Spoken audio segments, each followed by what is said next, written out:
Guten Tag, liebe Zuschauer. Good afternoon, dear viewers. I welcome you to the online conference Global Crisis Deutschland.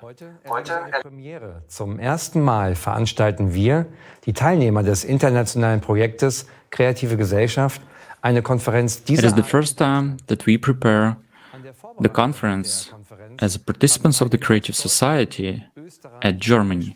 Participants from Germany, Austria, Switzerland, as well as the larger international team helped to prepare the conference. This conference will be simultaneously interpreted by volunteers into 60 languages. The Creative Society project is an international initiative which is growing by the day and already unites people from 180 countries. The project started 3 years ago as a result of a 10-year social survey and subsequent expert interviews. People all over the world were asked questions like, what kind of society would they like to live in? What should this society be like? What values would be it based on? Is there something that unites us as the humanity, regardless of our background, status, or religion? The way people around the world have answered the questions doesn't surprise us at all. They want to live in freedom, in security, in peace. They want to be respected and loved. This is what the Creative Society guarantees, a society in which human life is the highest value. Have you ever wondered why we cannot live this way? What's really stopping us? After all, everyone has an inner compass, this strive for harmony and happiness. Doch wie leben wir wirklich? But how do we actually live? What conditions surround us? As a society today, we are faced with numerous crises and problems that burden our country as a whole, as well as each individual, making our future look uncertain. The poverty trap, inflation, social division, and climate collapse are just some of the many problems. To get a deeper understanding of the current state of our country, we, volunteers of the Creative Society project, have spent the last few months thoroughly examining the current pressing issues in Germany. To do this, we analyzed information from official sources, conducted social surveys, as well as interviews with experts. While preparing, we came across interesting but also absurd information which surprised and shocked us. We've compiled a large amount of information into an overall picture, which we would like to present to you today.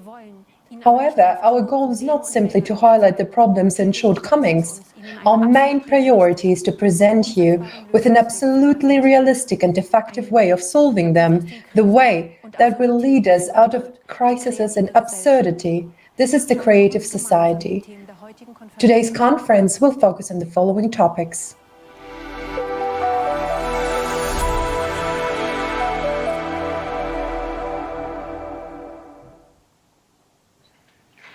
Liebe Zuschauer, dear viewers, life in our society is filled with crises and fears. That's why we address you as people, uniting in pursuit of a secure future. The reason for this is the accurate situation of our society plagued by various crises and fears. In order to understand what people are currently most concerned about, we've conducted surveys. Let's listen to what people say about it.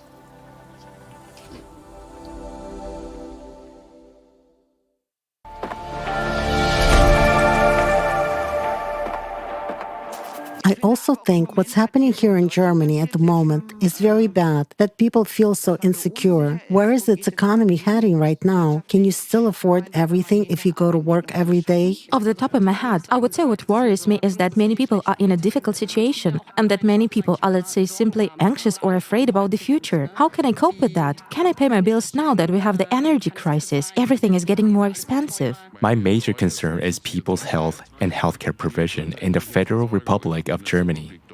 That will be the main issue. care for the elderly, etc., also needs to be improved. We need more family doctors, more pediatricians in every area, and they should be distributed properly. I don't know, for example, how many pediatricians are available around here, but there are not enough of them. Similarly, there is a shortage of other specialists like ophthalmologists and ENT specialists. You can only see them when the situation is really severe. Speaking from my profession, the healthcare system is definitely a concern for me. I find it difficult, especially in recent years due to COVID, to see the limitations of the healthcare system. And despite this, nothing visible is being done for nurses, doctors, and all other therapeutic professions. And you can also see now we have shortages of medication. The supply is totally breaking down. The emergency rooms and outpatient care just can't handle it anymore, and people feel completely abandoned. Personally, what worries me, I would say, is the climate problem that we currently have globally. I'm afraid for my children, my grandchildren. I want them to be able to grow up peacefully and without worries, and not for my 5-year-old daughter to say to me, "Grandma, can houses where we live be also bombed?" I think that's terrible. Time and again, for centuries, there have been talks of peace, but it does not happen in reality. People don't really do anything for that, not even in Germany. Things have happened that didn't actually prevent many people from getting sick and dying. Instead, we should be focusing on improving the healthcare and education systems in Germany and ensuring that people live healthy lives, eat well, work well, and start doing so from an early age. If you don't come from at least a middle class or upper middle class family, you're already off to a very difficult start. And I think it's going to be all the more difficult in the coming years because we, young people, will have to bear more and more tax burden as the population gets older. It is always difficult to find an apartment in a new city when you have to move for that purpose, especially in big cities like Munich or Berlin. The real estate prices are, of course, much, much higher. And as a student, of course, you can't afford that. Actually, it's utilities and apartment hunting. Yes, we're looking for an apartment now. It's just very difficult because it has become much more expensive. In terms of our profession, we are forced to choose something that brings us money rather than choosing something that really speaks to our heart. Well, I think it would be great if you could say, all right, this way you could really contribute and make a difference, because then people start to act themselves. Yes, we are people. And what about the things that bring us joy, the things that nature gives us? What about those qualities that people really carry inside them? How is that developed? What is the money invested in? They talk about peace, but only a very few people really care about peace. And the gap between the poor and the rich in Germany is getting bigger and bigger. So that every person starts taking responsibility in their own environment. And instead of this, to return to the love that we carry within us and come together, to really say, okay, and make every effort to reach a common understanding and to commit to it, and in general, to show more love as human beings.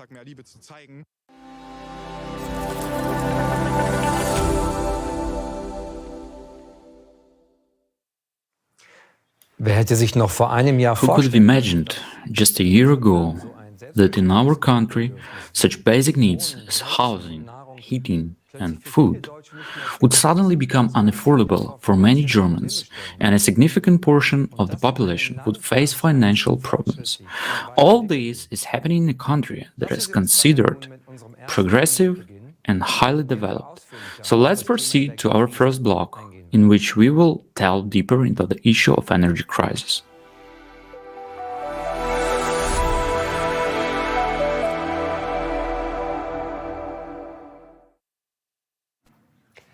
Die heutige Energiekrise, While the energy crisis our country is facing today is a central issue, most people are unaware of the extent to which our choices today predetermine our future.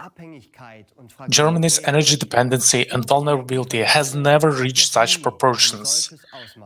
With the flood of information, is it still possible to have an overview of the complex situation we're in?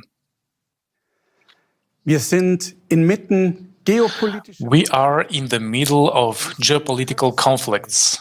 We are concluding new energy supply contracts for which new multi-billion-dollar infrastructure has to be built in a very short time. Our energy artery is being blown up in the middle of the day, and no one cares. Renewable energies are being rapidly expanded, while our last nuclear power plants will soon be shut down. And these are the events that have unfolded before our eyes within just 1 year. Many people are not aware of the significance of these rapid events because every day we are in a survival state. What has led us to such a situation? The following video sheds light on the background and context of the current energy situation.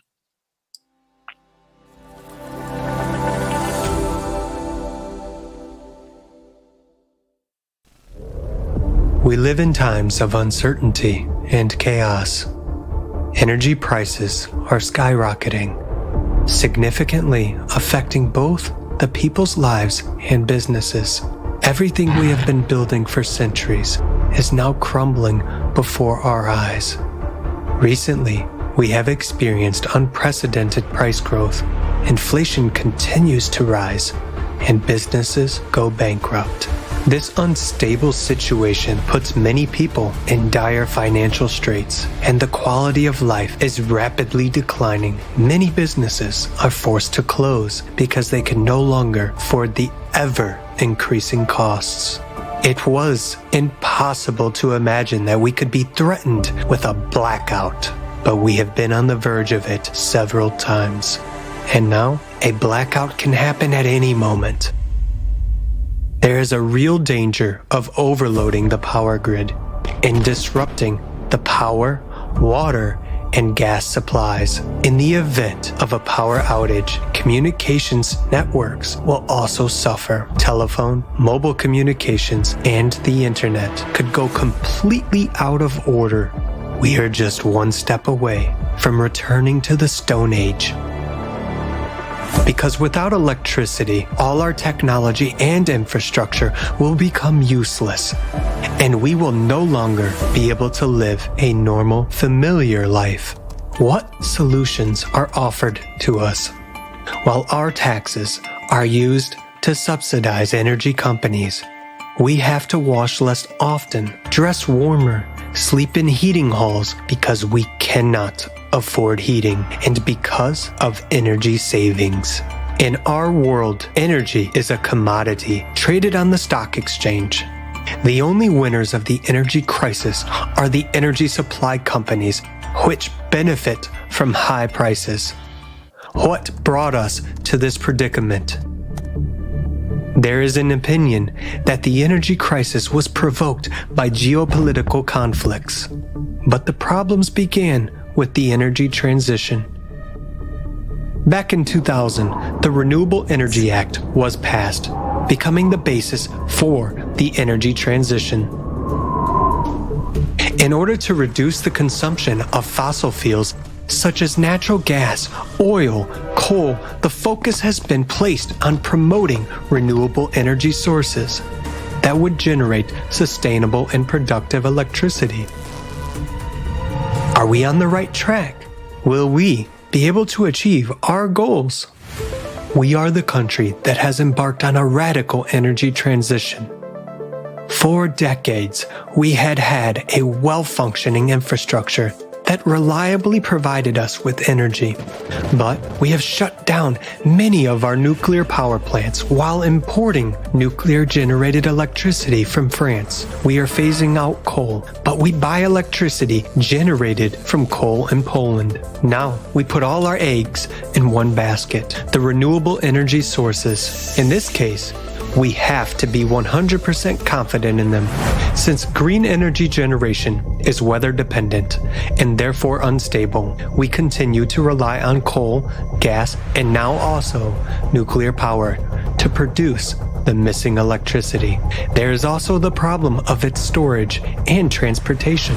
Currently, wind energy cannot be transported from the north to the south of the country because of the outdated and poorly developed power grid infrastructure, which leads to power shortages and possible blackouts.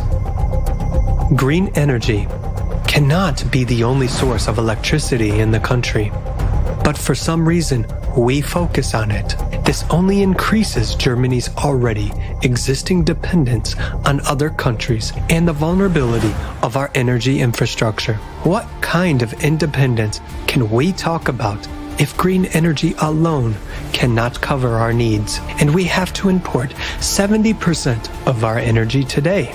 807 million euros were paid by taxpayers in 2022 for wind power that was never produced. Because we pay energy suppliers even when they do not produce energy. We have already spent hundreds of billions of euros expanding our renewable energy infrastructure. And with every new electricity bill, we continue to pay for it. In Germany, renewable energy makes up the largest share of total electricity production, and accordingly sets the most expensive tariffs. How many billions more do we have to spend on energy extraction technologies that are not the solution to our problems?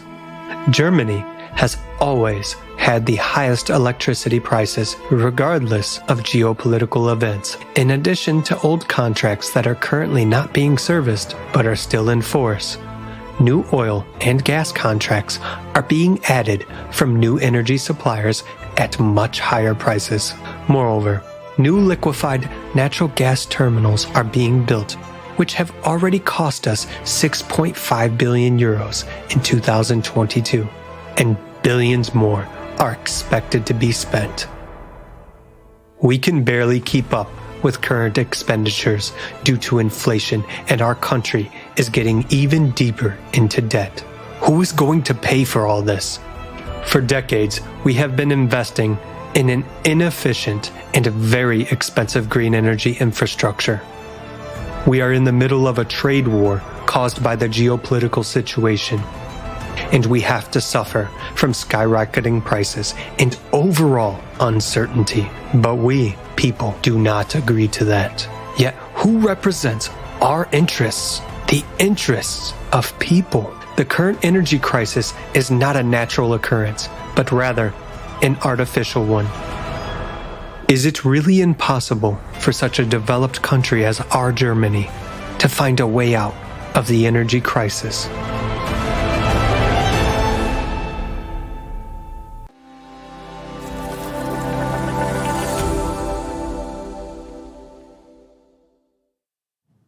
Die Energiekrise ist The energy crisis has reached every household.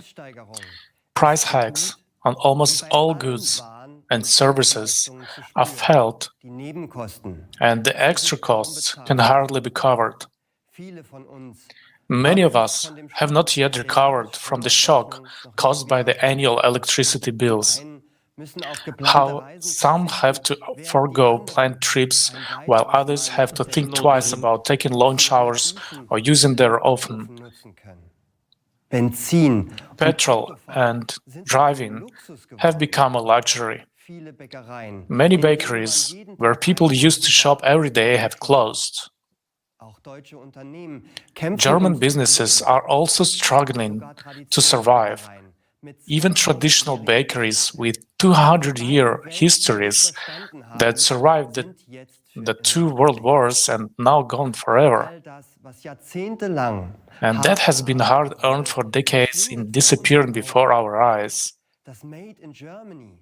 The Made in Germany mark will soon become history, because our industry will soon no longer be competitive and companies are already moving their production abroad. This means the collapse of our economy and thus prosperity loss. We have tried to get an overview of the true causes of the energy crisis, but it is extremely difficult for us, citizens. Even though energy is our livelihood and we are ultimately the financial sponsors, We, citizens, are pacified with relief packages, which are like a drop in the ocean. The population is becoming impoverished and has to cut back and economize more and more, while energy companies are making billions in profits from the energy crisis. Why is this happening? Because our system is geared in such a way that all the money flows to the top, and there are enough candidates fighting to get a better place under the sun. The energy crisis is both international and a national problem. But in this crisis, profit takes precedence over the well-being of people. What are the excuses for the causes of the energy crisis, and what solutions are being sought? The rapid price increase on energy sources, such as gas, coal, oil, etc., has started in 2021. Germany's dependence on fossil fuels and the delayed energy transition are cited as the main causes. We now see that the situation has been exacerbated by geopolitical factors. It is assumed that if we had switched to green energies like solar, wind, and hydropower earlier, we would have already long been independent and climate neutral. Is green energy really the right solution? Die Energiewende ist ein zentrales Thema. The energy transition is a key issue in Germany.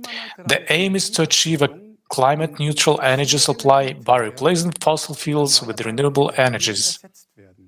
Well, this is seen as one of the main means to fight climate change. We would like to look at it from an energy supply perspective.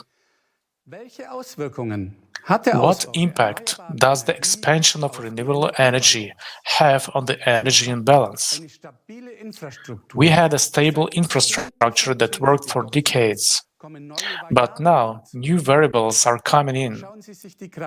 Look at the graph of how the energy mix has changed over the last 30 years.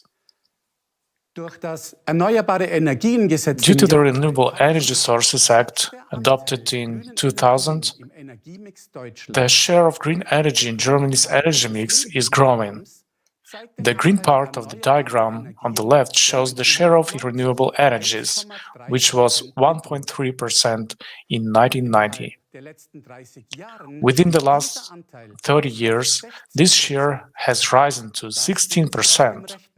This is what you see on the right-hand diagram. The share of nuclear energy and coal, marked in pink, gray, and red, have halved overall. This has a major impact on the infrastructure and especially on the energy supply, on the electricity supply. Let's look at what danger this entails. The energy balance is decisive for the safety of the power grids, meaning if power generation and consumption are in balance at all times, then the power grid is stable. The current always flows evenly at 50 Hz in the grid. If the balance is not maintained, a deviation is about 0.5 Hz is enough to cause a grid failure. Different types of power plants are used to ensure this balance. Baseload power plants, such as nuclear power plants, which generate electricity in a stable way but cannot quickly reduce or increase the load and cannot be shut down quickly. And flexible power plants, such as gas, coal, and hydroelectric power plants, which can quickly increase or reduce output when electricity demand increases or decreases. Renewable energy sources are weather-dependent and cannot be used at all times. They also cause unpredictable surges in the grid that have to be balanced. During the course of the day, however, the demand for electricity constantly fluctuates. At night, there is a rapid drop in demand, and during the day, the reverse happens, seasonally too. The demand for electricity also grows, especially in autumn and winter, when it grows many times over. With the rapid expansion of renewables, however, another factor is added, the weather. As a result, it is becoming increasingly difficult to ensure energy balance. Many factors are now affecting the balance in our energy grid, including increasing energy consumption, aging infrastructure, manipulation of energy markets, and climate change. In addition, green energy sources are causing dramatic changes in the way energy is fed into the grid. If the energy balance is disturbed, the power grid can collapse, and a so-called blackout will occur. That is the total failure of the entire power grid.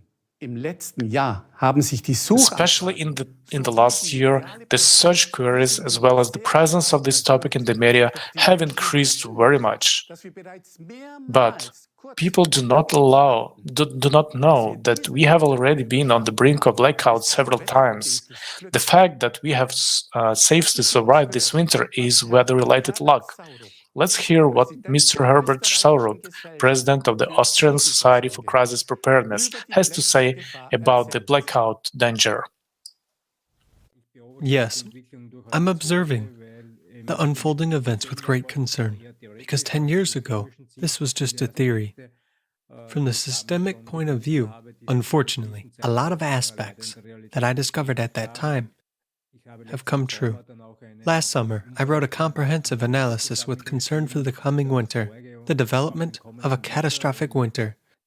2022 to 23 scenario was also possible.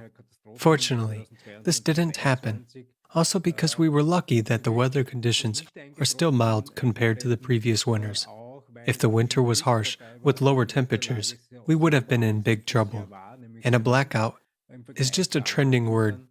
I mean by it, a super-regional power outage, which affects several states or bigger regions of the country and lasts for a long period of time. This is a trigger event, but we're talking about the infrastructure and interruptions in the supply. A critical factor is the interruptions in the supply, but not the power outage itself. I try to separate these two. I'm saying that there will be no help from the outside because it has affected everyone, and there are no extra resources. So, this is an incident that we haven't faced before. According to the report prepared by the Office of Technology Assessment at the Bundestag, Germany, for the year 2011, catastrophic events can develop in a matter of a week, and we are not ready for them. In Germany alone, 12,000 overrides were needed to prevent a blackout last year. In 2021, this number was 8,000. The dynamics of the development of events over such a period of time gives us a clear picture. While 20 years ago, such overrides were a rarity. It's important to know that we don't have national power supply systems, neither German nor Austrian, but there is a single European system, managed by 32 operators of the energy supply system in Germany, 4 of which run from Portugal to eastern Turkey, and from Sicily to Denmark, and all of them must be constantly balanced. In other words, energy cannot be stored. It must be produced exactly in the amount that is being used at the moment. And many people don't know about it. It's become complicated only in recent years, since more and more parts of this process have come into play. On the one hand, more plants are being built due to the energy transition, more photovoltaic installations and wind farms. On the other hand, all this must be somehow made regulated and controlled with the help of digital technology. An important factor is the existing reserve of previous large power plants. These are generators that produce electric energy. And the problem is that we want to shut them down on a large scale, or we have already done it. And this happens in Germany, where they almost phased out the use of nuclear, coal, and pretty much gas power. Amid all these events, there is a lack of stability, which means that if there is a power outage due to a series of unfortunate events, there is a great possibility that it would be impossible to stabilize the situation in this region. And this will be a large-scale power outage. The problem is that this safety technology was developed for the system that will soon cease to exist or will be used less and less due to the energy transition. There are many professional energy officials, particularly highly educated technicians, who talk about it openly, but no one listens to them and no one takes their concerns seriously.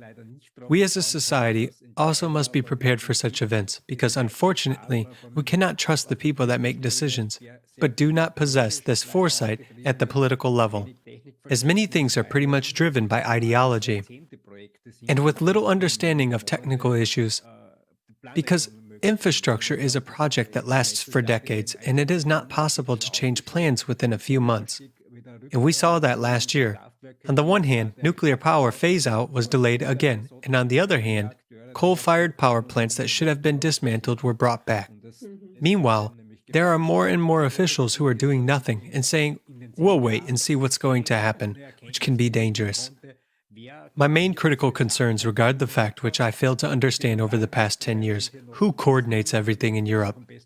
Distribution system operators are still working perfectly and are well coordinated, and yet they are saying that since they don't know where and what is turned off, or where and what is generated, they are unable to adapt to such changes as rapidly as various decisions being made lately in political circles. And this is the problem of Germany, first of all. We always make the second step before making the first one, meaning we turn something off before we find a replacement for it.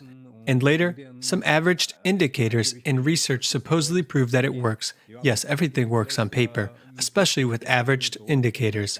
Yes, France has enough nuclear power, Poland has enough coal. There is enough in the system. But there should be enough, not only in the system, there should be enough at the regional level.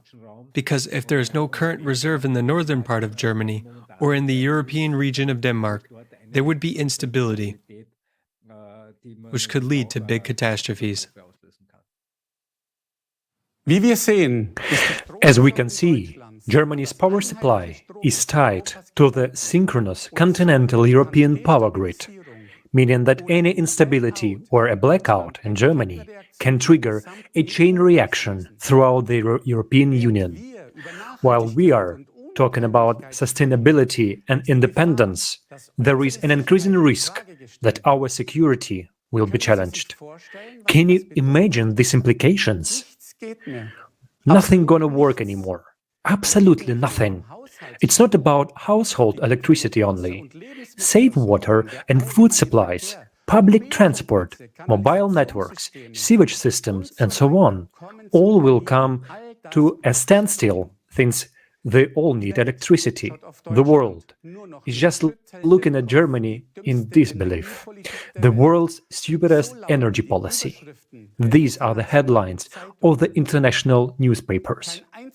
Not a single country has come up with the idea of simultaneously shutting down traditionally reliable baseload power plants, such as nuclear power plants, and switching to unreliable renewable energy sources. We luckily managed to make it through the winter, but the last nuclear power plants are set to be decommissioned soon. We'll be as lucky next winter as we were this year. With the growing share of renewable energy and the simultaneous phase-out of conventional energy sources, it is becoming increasingly difficult to maintain the most important aspect of the energy supply, the energy balance. Green energy is weather-dependent and therefore unstable. When there is no wind, not enough light on the cloudy days or at nights, or too much sun and wind, green energy sources create highly unpredictable fluctuations in the power grid, which have to be compensated by the fossil-fired power plants. It is these energy sources that are about to be shut down and in the near future because they are not environmentally friendly. But how do they in fact cope with winter recessions? In January 2021, When there was no wind in Germany, they used to coal-fired power plants located in Romania and Bulgaria to make up for the power shortages. However, a very large amount of electricity that had to be transmitted through the grid in several countries caused the power system in Croatia to collapse, leading to power outages in certain parts of Europe. Energy experts emphasize that we barely managed to avoid the Europe-wide blackout. But if too much electricity is produced, the stability of the grid must also be ensured. The solution would be to store this electricity. One such example can be found today in Australia. Australia paid $200 million to build and install a 100 megawatt battery storage system. The energy of such a battery is enough to power 30,000 homes for 1 hour in the event of a power outage. So $200 million for 1 hour of electricity, and then what? What happens if there is no export or excess electricity from Germany? Then, for instance, the production of electricity by wind turbines is limited by the power operator, the grid operator, due to grid overload. Yes, you heard me right. Even in an energy crisis, the capacity of wind turbines is intentionally limited, even when there is sufficient wind. As consumers, we are urged to conserve energy, yet we are paying for electricity that is not even produced. Last year, only 800 million euros were spent on this. Isn't that absurd? By 2030, at least 80% of total electricity consumption will have been covered by renewable energy sources, which are to become the main source of energy in the power supply. According to the Düsseldorf Institute of Competition Economics, the chaotic energy transition to alternative energy sources will cost us citizens more than 500 billion euros by 2025. And there are estimates that the total cost could amount to 1 trillion euros by the end of 2030. That's about 10,000 euros per German citizen. Let's take a look at the infrastructure and see how far this money has actually taken us after 20 years of energy transition. Electricity generated from wind power, which is planned to be increased threefold in the north of the country, cannot currently be transported to the south, as there are simply no power lines for this. Municipalities are already suing against the expansion of these power lines.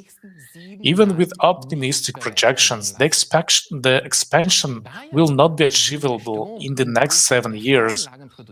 In Bavaria, where green energy is produced in large photovoltaic plants, it cannot be fed in the grid due to the old and completely overloaded network. Another aspect of the energy transition is the substitution of electric cars and their charging stations. The same applies to massive expansion of heat pumps, because according to new legislation, from 2025 onwards, neither oil nor gas heating systems may be installed. The Federal Network Agency even warns that if we continue to charge electric cars at the charging stations and expand the use of the heat pumps, there will be massive problems with the power grid infrastructure, and this may lead to power outages.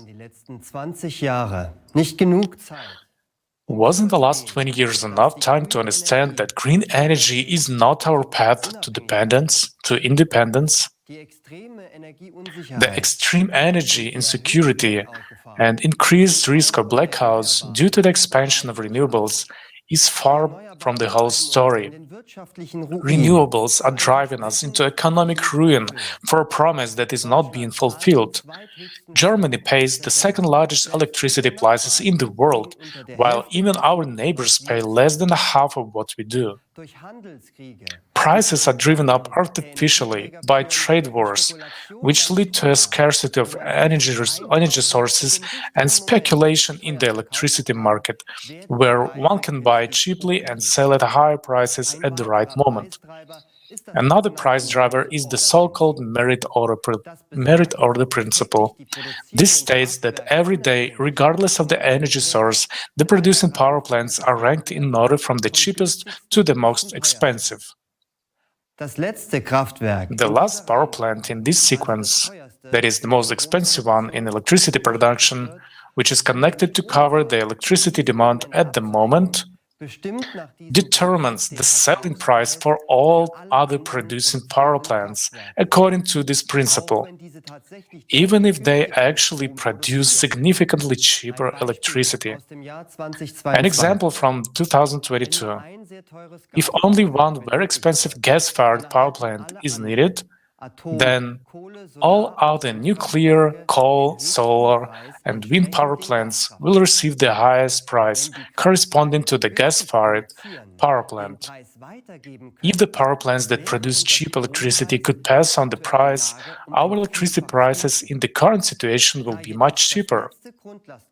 However, since the last base load power plant is usually a gas-fired power plant, and gas prices are currently high and will continue to be high, consumers end up paying high costs that arise from expensive fossil fuel, that is, gas.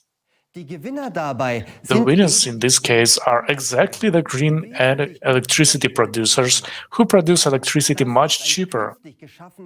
This is an artificially created price driver. In Germany, pure green electricity from renewables is advertised, but even if you don't have a green electricity tariff, you pay for the expansion of renewables, whether you like it or not. Until July 1st, 2022, all customers finance the EEG levy with every electricity bill. This is a surcharge to promote energy production from renewable energy sources under the Renewable Energy Sources Act, EEG. Let's take a look at the breakdown of the electricity prices. In 2021, taxes accounted for more than half of the electricity price.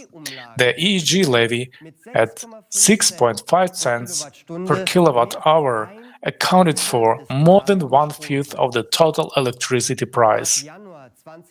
From January 2023, we celebrate the abolition of the EEG levy, which was already decided in 2021.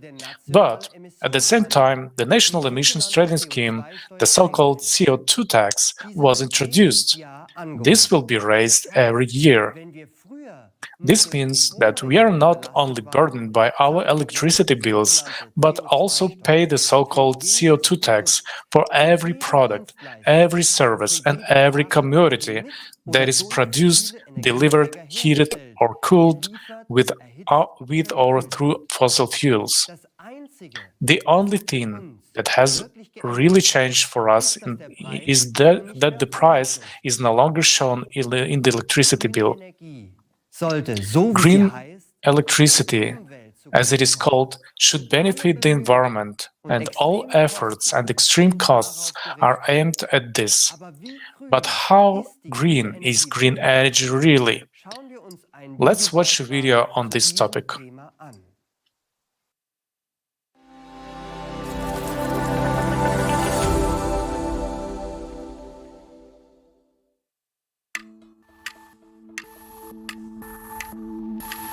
Today, renewable sources make up about 28% of total energy.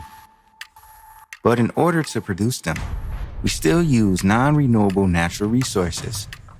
All this continues to contribute to the depletion and pollution of the planet. Solar panels, for example, contain such heavy metals as lead, cadmium, and mercury. During operation, they leach into the ground and evaporate into the atmosphere.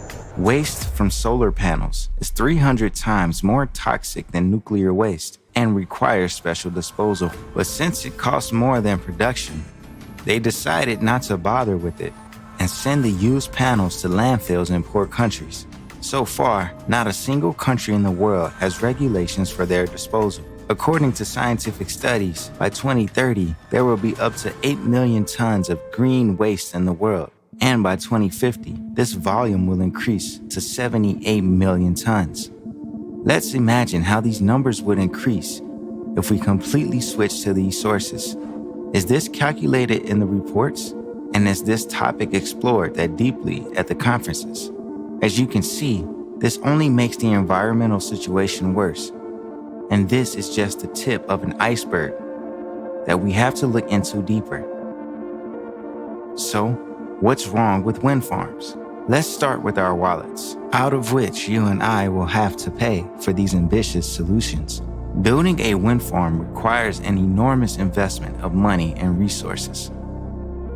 The service life of a wind farm can be as long as 30 years or more, but many wind turbines are decommissioned at the end of 20 years subsidy period, regardless of their functionality, due to lack of economic benefit. And during this time, it manages to recoup only 78% of the money spent on its construction and installation. We are not even talking about maintenance, which implies building special purpose vessels, expensive utility high-rises, and constant replacement of blades. One wind park requires more than 500 tons of lubricants, which is comparable to 9 tank cars of railway trains, which, by the way, are also produced from non-renewable resources of the planet. Just think about it. The size of the turbine blades can be as big as the length of a soccer field. And do you know what they are made of? That's right, of that very plastic that we continue to struggle with so unsuccessfully around the world. Due to their gigantic size and hazardous chemical composition, they can't be recycled. So the classic solution is that the blades are taken to landfills or exported to other countries for a fictitious recycling. This, therefore, poses an insurmountable problem for our environment. The need to produce lightweight and strong rotor blades leads to another critical problem: the use of balsa wood. Currently, according to the German Federal Environmental Agency, more than 90% of the balsa wood harvested worldwide is used in wind turbines. The rest is split between yacht construction and model building. To meet the demand, loggers and traders loot the Amazon rainforest for balsa wood reserves. They have spared neither indigenous territories nor those of nature reserves, and this has led to serious social conflicts. The felling of balsa trees is detrimental to nature. This species performs important ecological functions and protects the banks of rivers from erosion. In the year 2021 alone, the company consumed almost 26,000 tons of balsa wood. That's 170,000 balsa trees. After all that, do you still think wind power is environmentally friendly? Now, let's take a look at the downside of hydropower. 63% of the world's major rivers are blocked by hydroelectric dams. At that, dam failures and breaches put lives at risk, and the planet's ecology suffers. Hydroelectric power plants directly affect the bowels of the earth. Millions of tons of water in reservoirs press against tectonic plates, causing man-made earthquakes. Moreover, according to a recent study by the World Wildlife Fund, hydropower production is no longer reliable because rivers are drying up due to the current climate crisis. We keep being persuaded that alternative sources will improve the environment and solve the issue of climate change. Why? Where does such pushy advertising of green energy and show of concern for us come from? After all, it is not profitable for the states that are forced under pressure to subsidize these projects and buy this energy at 5 times the price of traditional energy. Germany is a prime example. By shutting down most nuclear power plants in favor of green energy, it has hit a dead end. On the most productive days, green technology generates only 17% of total energy consumption. So today, it has to buy energy with huge amounts of taxpayer money from the same non-green nuclear power plants in neighboring countries. Isn't that absurd? There's also another important fact worth noting. Renewable energy depends on the sun and wind, So it must either be used immediately or accumulated. Yet, electricity is a complicated and expensive commodity to store. Let's calculate how many batteries are needed to store electricity and use it during periods without wind or sun, or during emergencies. Just imagine, an average two-person family consumes about 235 kilowatts per month. About 100 batteries of 2.4 kilowatt would be needed to cover one family's monthly electricity needs. Now let's recall that a battery is the conversion of electrical energy into chemical energy and back again. To create them, harmful chemicals are used that cannot be recycled. And in order to produce cobalt, child labor in underground mines in the Congo is used. All this is done to allow us to breathe supposedly clean air. Now to summarize, with such aggressive promotion of alternative energy sources, are we taking into account their low efficiency factor and impact on ecology? Considering all the above, we should answer the following questions together. Should we actively develop alternative energy if it has so many disadvantages? Is it beneficial for us as humanity today? Or should we put our efforts to find a more effective solution?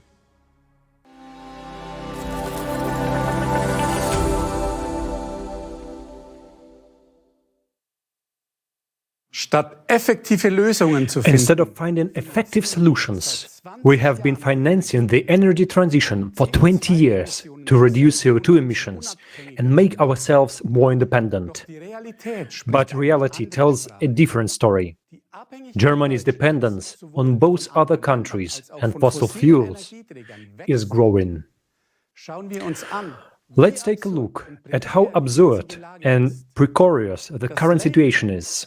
The label green energy is just marketing and has nothing to do with sustainability and environmental protection. This is true greenwashing. They want to reduce CO2 emissions, but they are shutting down nuclear power plants first, even though they have been classified as green and sustainable by the EU Commission. Instead, we are buying nuclear power from France and the Czech Republic. The coal phase-out is planned for later, even though coal burning produces more emissions. Is it more sustainable to import additional coal-fired power from Poland as well? We prohibit the extraction of liquefied natural gas through fracking in our country, as it is very harmful to the environment, but we have no qualms about buying it from the USA. Delivery by huge tankers over thousands of kilometers leaves a bad CO2 footprint. It cannot even cover our demand, not to mention that it's much more expensive than the cheap and widely available natural gas.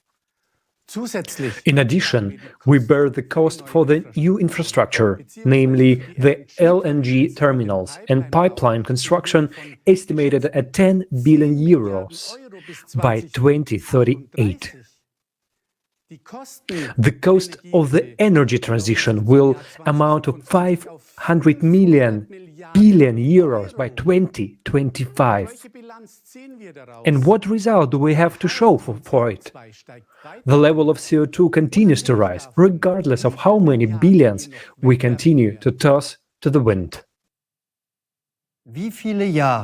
How many years do we need to understand that renewables are not a solution?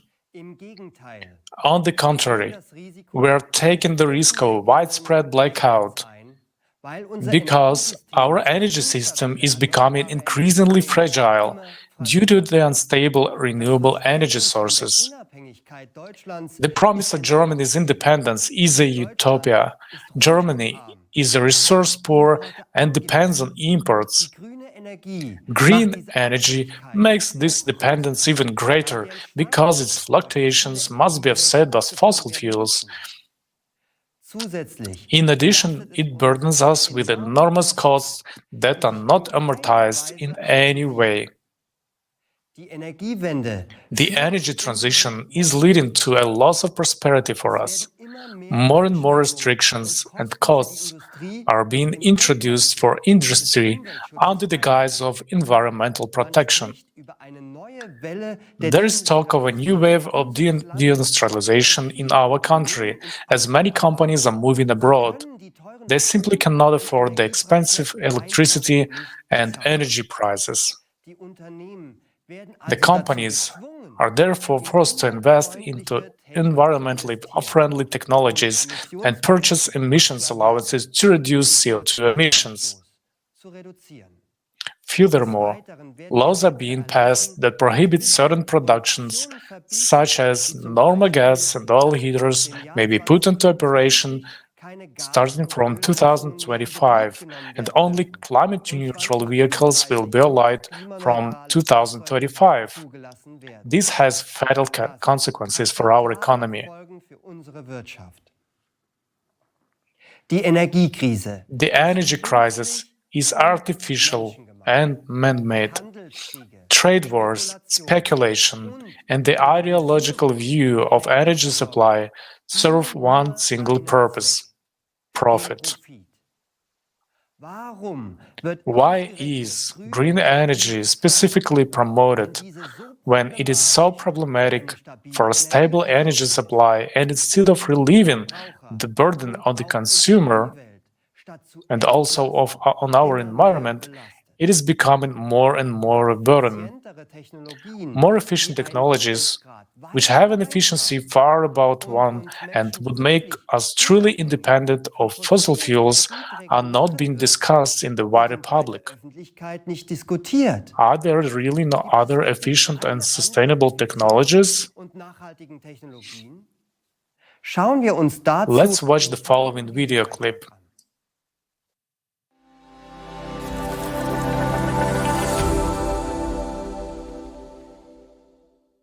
Right now, we are totally dependent on our planet's non-renewable resources or weather conditions for our power industry.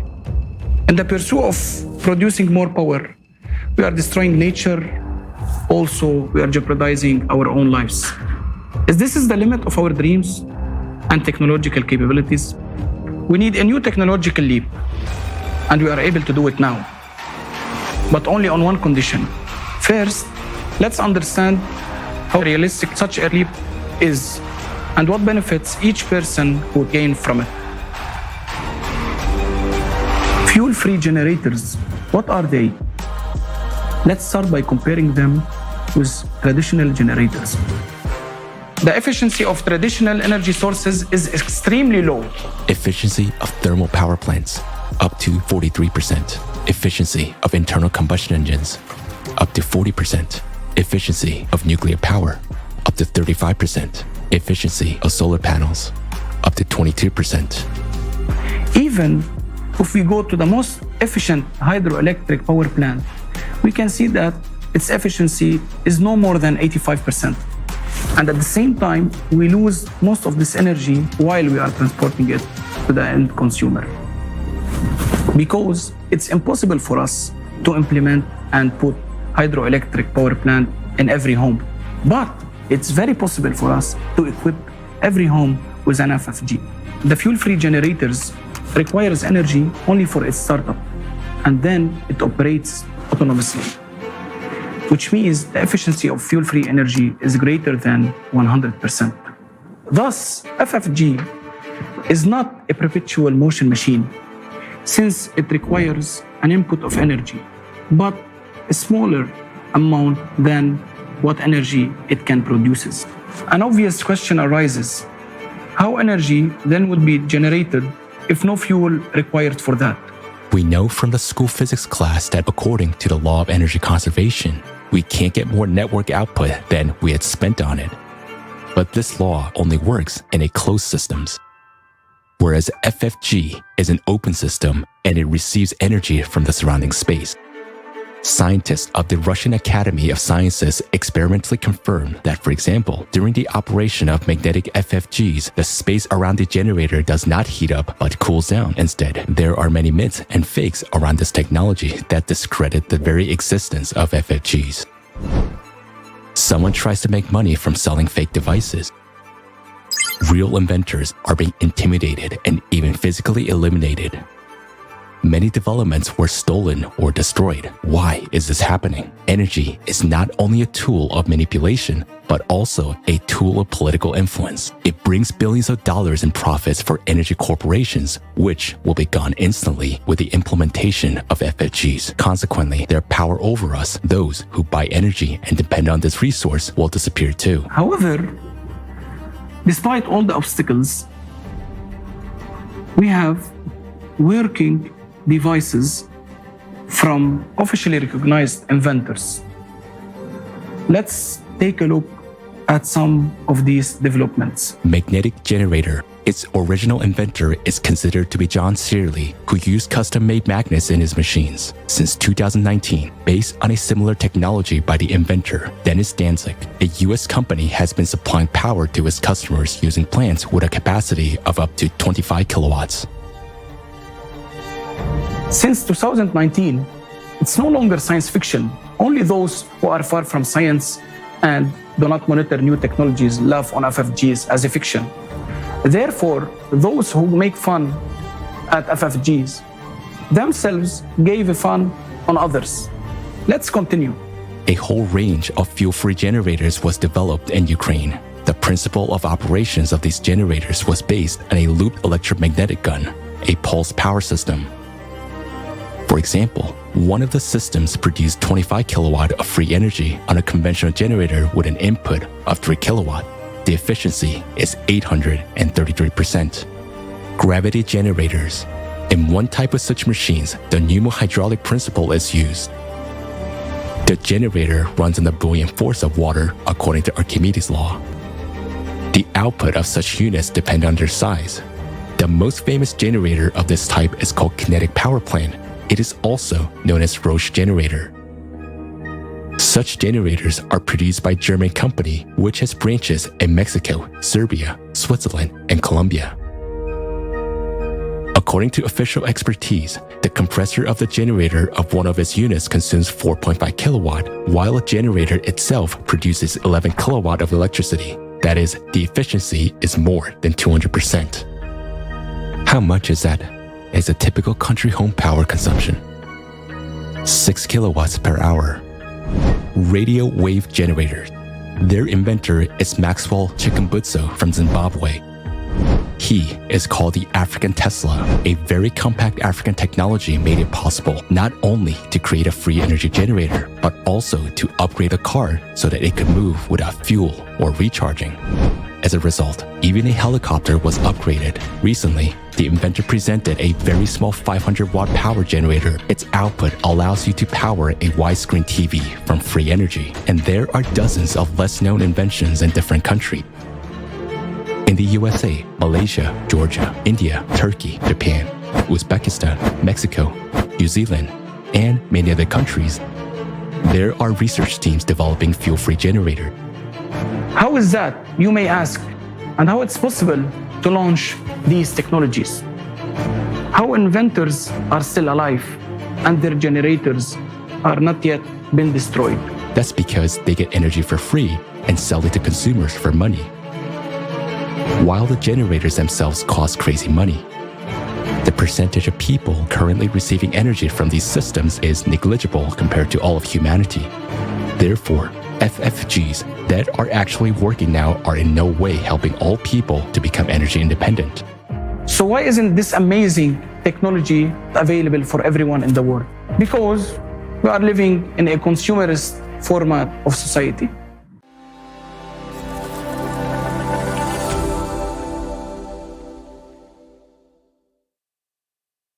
Wie wir gesehen haben, gibt es bereits. As we can see, there are already technological solutions that can provide a fuel-free, efficient, and safe energy to the population. Many who have watched this video are asking, why do we have to keep paying our electricity bill?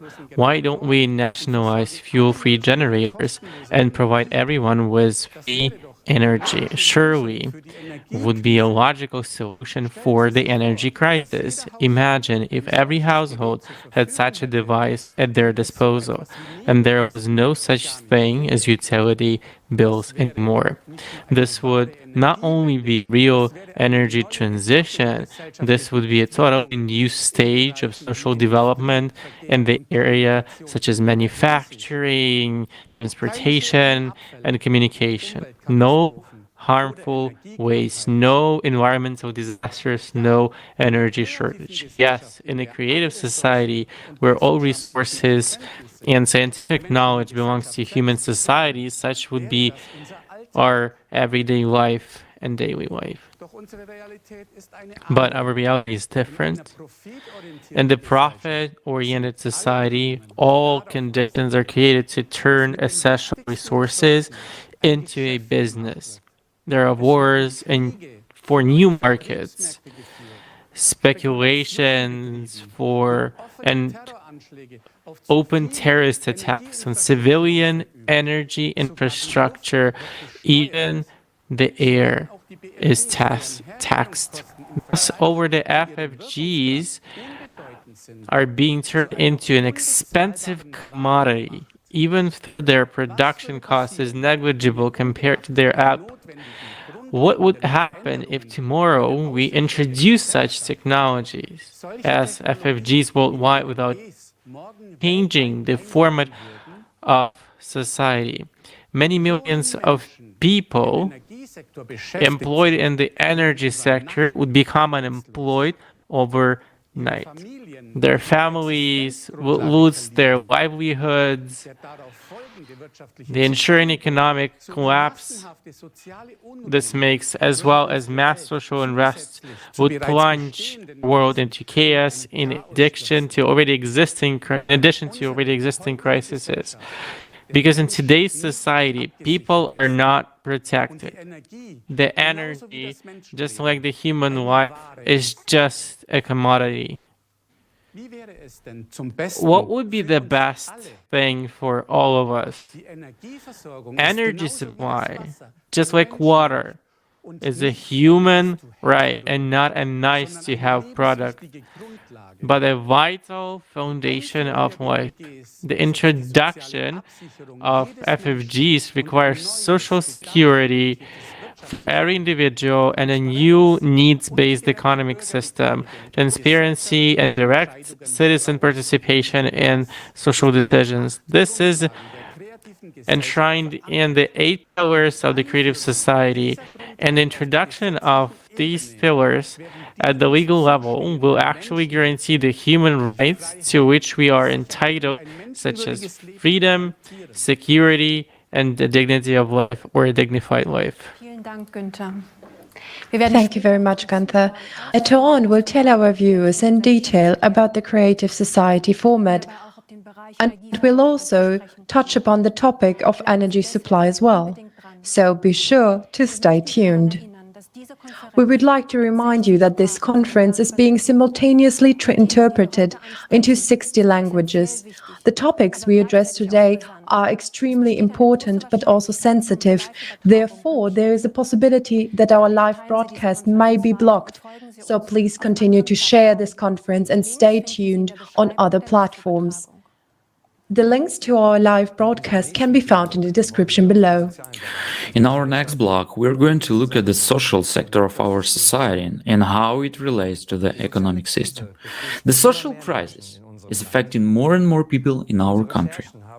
We have compiled the information we gathered into a documentary. So let's take a look at the current state of affairs in Germany today.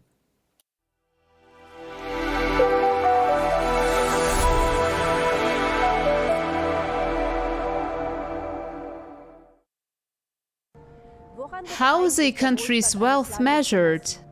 Germany is considered a rich country. We have billions of euros in tax revenue and a growing economy. Then why is the poverty rate also increasing? As a result of inflation and rising cost of living, the general level of welfare in Germany continues to decline. Is the image we have of Germany correct? Are we still a thriving welfare state? Let's find out together. Poverty. According to the Paritätischer Wohlfahrtsverband, the poverty rate in Germany constitutes 16.6%, or 13.8 million people. More than 11% of the population live below the poverty line. Single parents and students are especially affected. 41% of single-parent families live in poverty. According to the Federal Statistical Office, in 2021, nearly 38% of students had a monthly income below the poverty line. The growing poverty in Germany is particularly visible in the barely manageable number of people turning to food banks. In February 2022, more than 2 million people visited 960 food banks daily. These included homeless people, refugees, citizens living on welfare benefits, as well as retirees and single parents. People from the low-wage segments are also increasingly turning to food banks for help. The poverty risk rate for people over 65 increased from 14.7 to 17.4% between 2018 and 2021.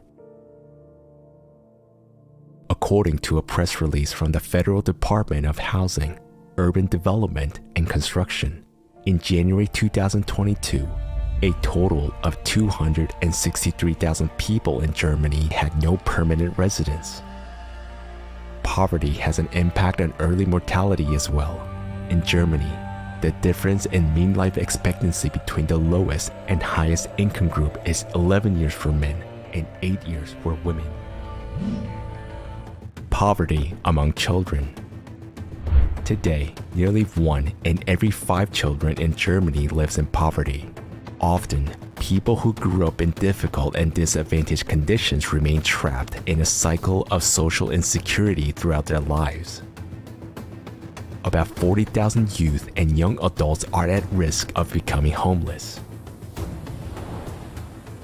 Poverty in old age. The next most vulnerable group is people over 65, and according to forecasts, the level of poverty in this group will keep increasing.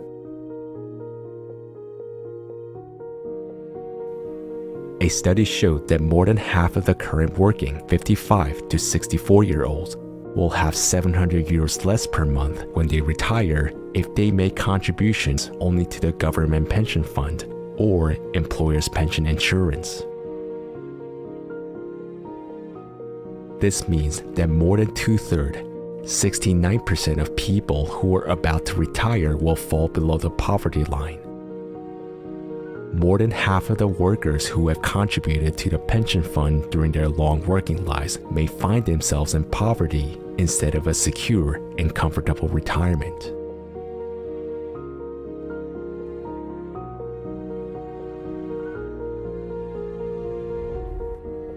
And although there are thousands of organizations in Germany that fight poverty, such as National Conference on Poverty, the German branch of the European Anti-Poverty Network, poverty rates continue to grow. Isn't the purpose of welfare benefits to prevent poverty? If we live in a welfare state, then people who are currently unemployed should also be able to participate in public life and have their basic needs covered by public aid, shouldn't they? Our fundamental law states that everyone deserves to live a decent life. But how decent is it when a person can barely pay his bills or when he has to go to food banks in order to feed himself? Unemployment. Over the past 3 years, the unemployment rate has shown a positive tendency. Does this mean that more and more people are finding jobs and thus can improve their standard of living? Does the statistics on unemployment tell us the real number of people who still need social benefits despite having a job? What do the statistics reflect? This is a question of accounting and interpreting the data. There are some people who are not listed in the unemployment statistics at all, although they receive social benefits. This includes everyone who has minimum employment or a job for €1, who are looking for work or pursuing a vocational training, as well as those who are having difficulty finding work or who are sick. According to official statistics, this already makes a discrepancy of almost 800,000 people. Also, statistics do not take into account people who are not registered as unemployed and are not looking for work. They are called hidden reserve or inactive population. These are almost 3.1 million people who are not actively looking for work at the moment, but would like to get a job. For instance, housewives. Then how true are the unemployment figures in fact? According to the German TV news service Review of the Day, politicians continue to change the wording of the unemployment criteria in such a way that officially unemployment figures are declining, although in fact they're rising. Due to the constantly changing basis for calculating statistics, it is impossible to directly compare current figures with the previous ones. Labor shortages. On the other hand, in addition to unemployment, there is ever-growing labor shortage in Germany. There is a lack of skilled workers, especially in the social professions. There are not enough teachers, doctors, nurses, and childcare workers. Up to 60% of vacancies in healthcare and education are not filled. Whether they're academic professions in medicine, or STEM fields, meaning science, technology, engineering, and math, or non-academic professions. There is a shortage of professionals everywhere. The construction industry, architecture, agriculture, and animal husbandry, aviation, geosciences, information, and energy technology also suffer from a lack of skilled workers. Rail and air services. Staff shortages and sick leaves led to mass delays and cancellations of rail and air traffic last year.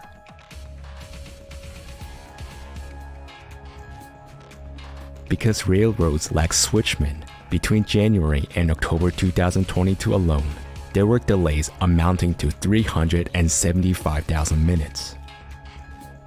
This situation worsened dramatically in the summer because there were no or too few personnel at the rail signal boxes. During the summer vacation period, paradoxically, Lufthansa and its subsidiary Eurowings cut their flight schedules due to a shortage of personnel, both inside the company at the airports and in ground services. Lufthansa canceled 900 flights within Germany and Europe in July at its hubs in Frankfurt and Munich. Other airlines were also forced to cancel their flights. Swiss announced that about 10,000 passengers were affected by flight cancellations in July and August 2022.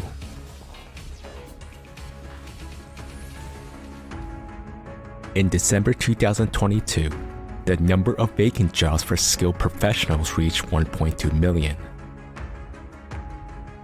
Compared to the same month of the previous year, the number of vacancies increased by 44,000.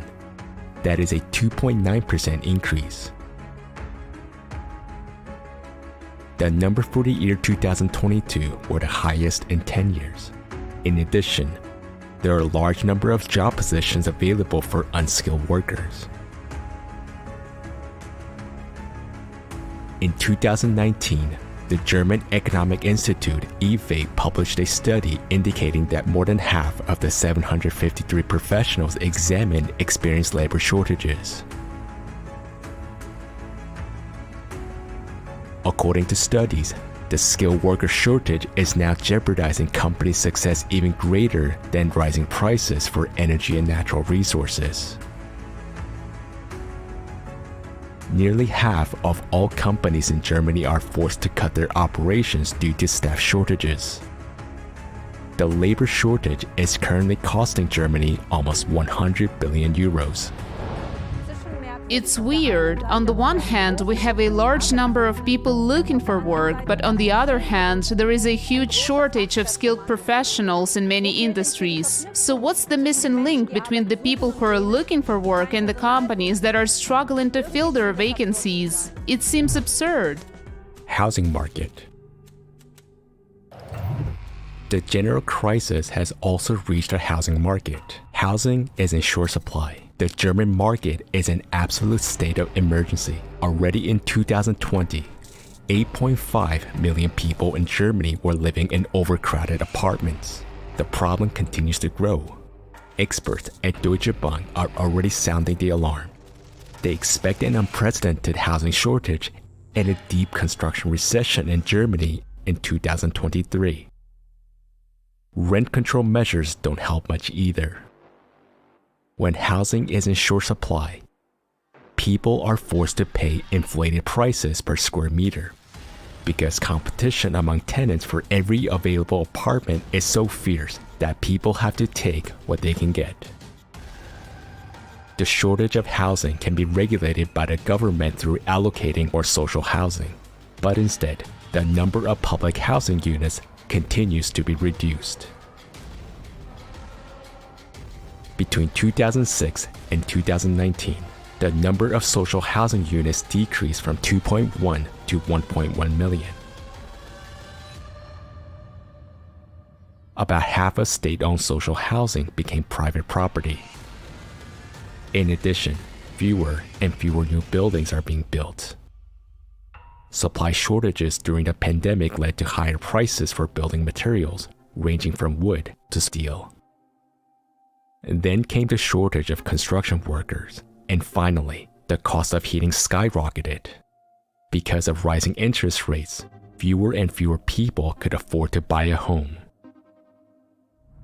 In Germany, every child is given a tax number at birth, but apparently no thought has been given to their enrollment in school. Because how else can one explain the fact that in many cities an old and partly dilapidated school building awaits the children on this day?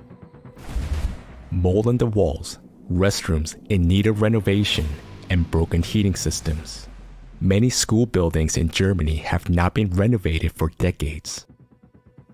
As early as 2017, there were reports of dilapidated schools in Germany. Now, 5 years later, reports of the catastrophic condition of Germany's school buildings have surfaced again. For decades, the renovation and construction of new schools have been neglected. And this has had fatal consequences. Almost everywhere, there is now lack of suitable rooms for modern full-day education. Childcare facilities. The situation is no better for the youngest children. Germany currently lacks around 384,000 daycare places. In a Tagesspiegel newspaper report, an expert warns that the system is on the verge of collapse. Childcare groups are short of staff to take care of the children, despite the fact that mothers are forced to rely on these places due to financial pressures. Education. The staff shortage is especially acute in schools. According to estimates by the German Teachers Association, there is a shortage of up to 40,000 teachers at schools in Germany. At the start of the 2022-23 academic year, the provision of lessons has deteriorated in all federal states. A quarter of all beginning teachers suffer from burnout syndrome. Almost a third of teachers quit the classroom within 5 years of qualifying. The teacher shortage has been around for several years already, so it cannot be explained by the recent influx of immigrant children. Pupils are also increasingly suffering due to lack of teachers, since many schools cannot provide lessons according to the planned schedule. The German education system has become outdated both in its structure and in many of its methods. Increasingly high demands are placed on pupils, which tend to overwhelm them. Another decisive factor and a basic prerequisite for learning and participation in the classroom is the mental health of the students. Currently, up to 20% of children and adolescents in Germany show signs of mental health problems. Education paves the way to the future for the younger generation, and it shouldn't limit anybody in their capabilities. Today, in many schools, both teachers and students suffer from psychological stress, teacher shortages, and lesson cancellations. What's the value of education in our current format of society? Isn't the education of our children the most important investment in our future? Medical and nursing care. What situation do we have in the healthcare sector? As they say in professional circles, they're having cutbacks at every corner and every end for years, and they're getting bigger every year. There is a shortage of not only junior and middle medical personnel, but doctors as well, and everything suggests that this shortage will increase even further in the coming years. According to Alan Lundeshausen, Vice President of the German Medical Association, it now takes 1.2 people to fill one full-time position. She says part-time work is one of the last guarantees for regular working hours without overtime work.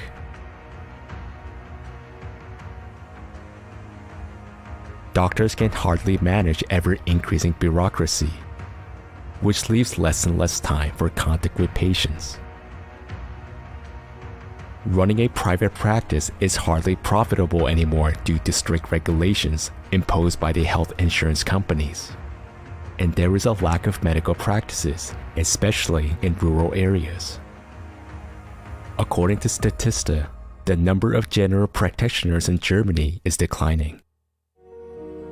In 2011, there were 29,304 primary care physicians nationwide. In 2019, we had only 24,184. And that's despite the growth and increase in the average age of the population. This, of course, has huge implications. Long waiting times for doctor's appointments, poor diagnostics, and far too little time for patient discussions. Add to this the stricter guidelines for medical practitioners. All of this leads to continuously deteriorating medical care. What is the situation of hospitals?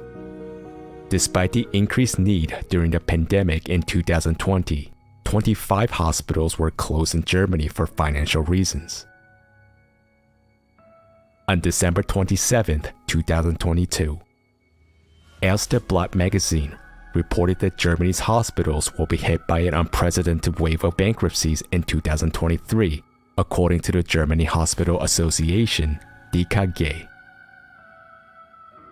A wave of insolvencies is rolling towards our hospitals in 2023 that can hardly be stopped, said the chairman of the board, Georg Gass, to Redaktionsnetzwerk Deutschland. The extensive closure of hospitals in Germany continued in 2022. By the end of the year, 13 hospitals had permanently closed their doors. Since the beginning of the pandemic in 2020, a total of 40 hospitals have disappeared in a similar manner. There are too few ambulances, and emergency departments in hospitals are often overcrowded, meaning that patients in urgent need of help have to expect long wait times. Time and again, there are reports of the healthcare system being overburdened. In addition to lack of qualified personnel, another problem is the increasingly acute shortage of medicines. There are only two major manufacturers left in Germany for the pharmaceutical active substances that are relevant to the supply. On the global market, pharmaceutical manufacturers and distributors find it more profitable to supply products to countries where prices are higher than in Germany. Quality deficiencies in manufacturing, production problems or failures, delays in raw material deliveries, or even outright discontinuation of products by manufacturers. These are the realities of today. 68% of the production sites of certain active ingredients for Europe are located in Asia, says a study by the VFA Pharmaceutical Association.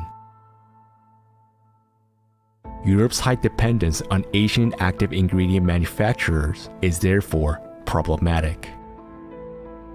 In October 2022, Focus magazine published a list of medicines affected by supply shortages. This list includes about 300 drugs. So much for our current healthcare system. Healthcare should not be subject to profit maximization. Hospitals are being closed despite the growing number of patients. Doctors experience extreme work pressure due to difficult and stressful working conditions. Shouldn't human life and health come first? What about the mental health of the population? Mental health. A disturbing trend is also revealed in the rising number of depressions and other mental illnesses in Germany, which is actually higher here than in most other countries, with 5.2% in 2022. Germany is among the 16 most depressed countries in the world. More than 11% of women and 5% of men suffer from depression in our country. More people have died in Germany from suicides than from drugs and traffic accidents combined. The majority of these suicides were caused by depression, which was often inadequately treated due to lack of places to receive therapy. According to the Federal Association of Psychotherapists, the average waiting time to receive psychotherapy in Germany is 20 weeks. Violence. A great fear shared by many people, and especially parents, is the fear of violent crime. In August 2022, the Review of the Day TV news program reported that an average of 49 minors had been victims of sexual abuse in Germany last year per day. There has been a 53% increase in the distribution, acquisition, possession, and production of sexual abuse images over the past year. This is in addition to a 10% increase in physical abuse, as well as dramatic increase in the distribution of abuse images among minors. Last year, for example, 17,704 children under the age of 14 were victims of sexual violence. 2,281 of them were under the age of 6. Is this the world we want to live in? It's hard to comment on the inhumanity in which we live. It's painful to realize that adults can harm children instead of protecting them. Isn't it our duty as a society to put a stop to this? According to statistics, every third woman in Germany has been a victim of physical and/or sexual violence at least once in her life. About every fourth woman has been a victim of physical or sexual violence by her current or former partner at least once. Considering everything we have just seen, can we still call our country a welfare state? Do we feel safe in such a society, and where are we heading if there is degradation in all areas of our lives? We should look at the big picture and realize that it is we, the people, who support this form of society through our passiveness. If we want to live differently, then we should act. Now is the time to do this.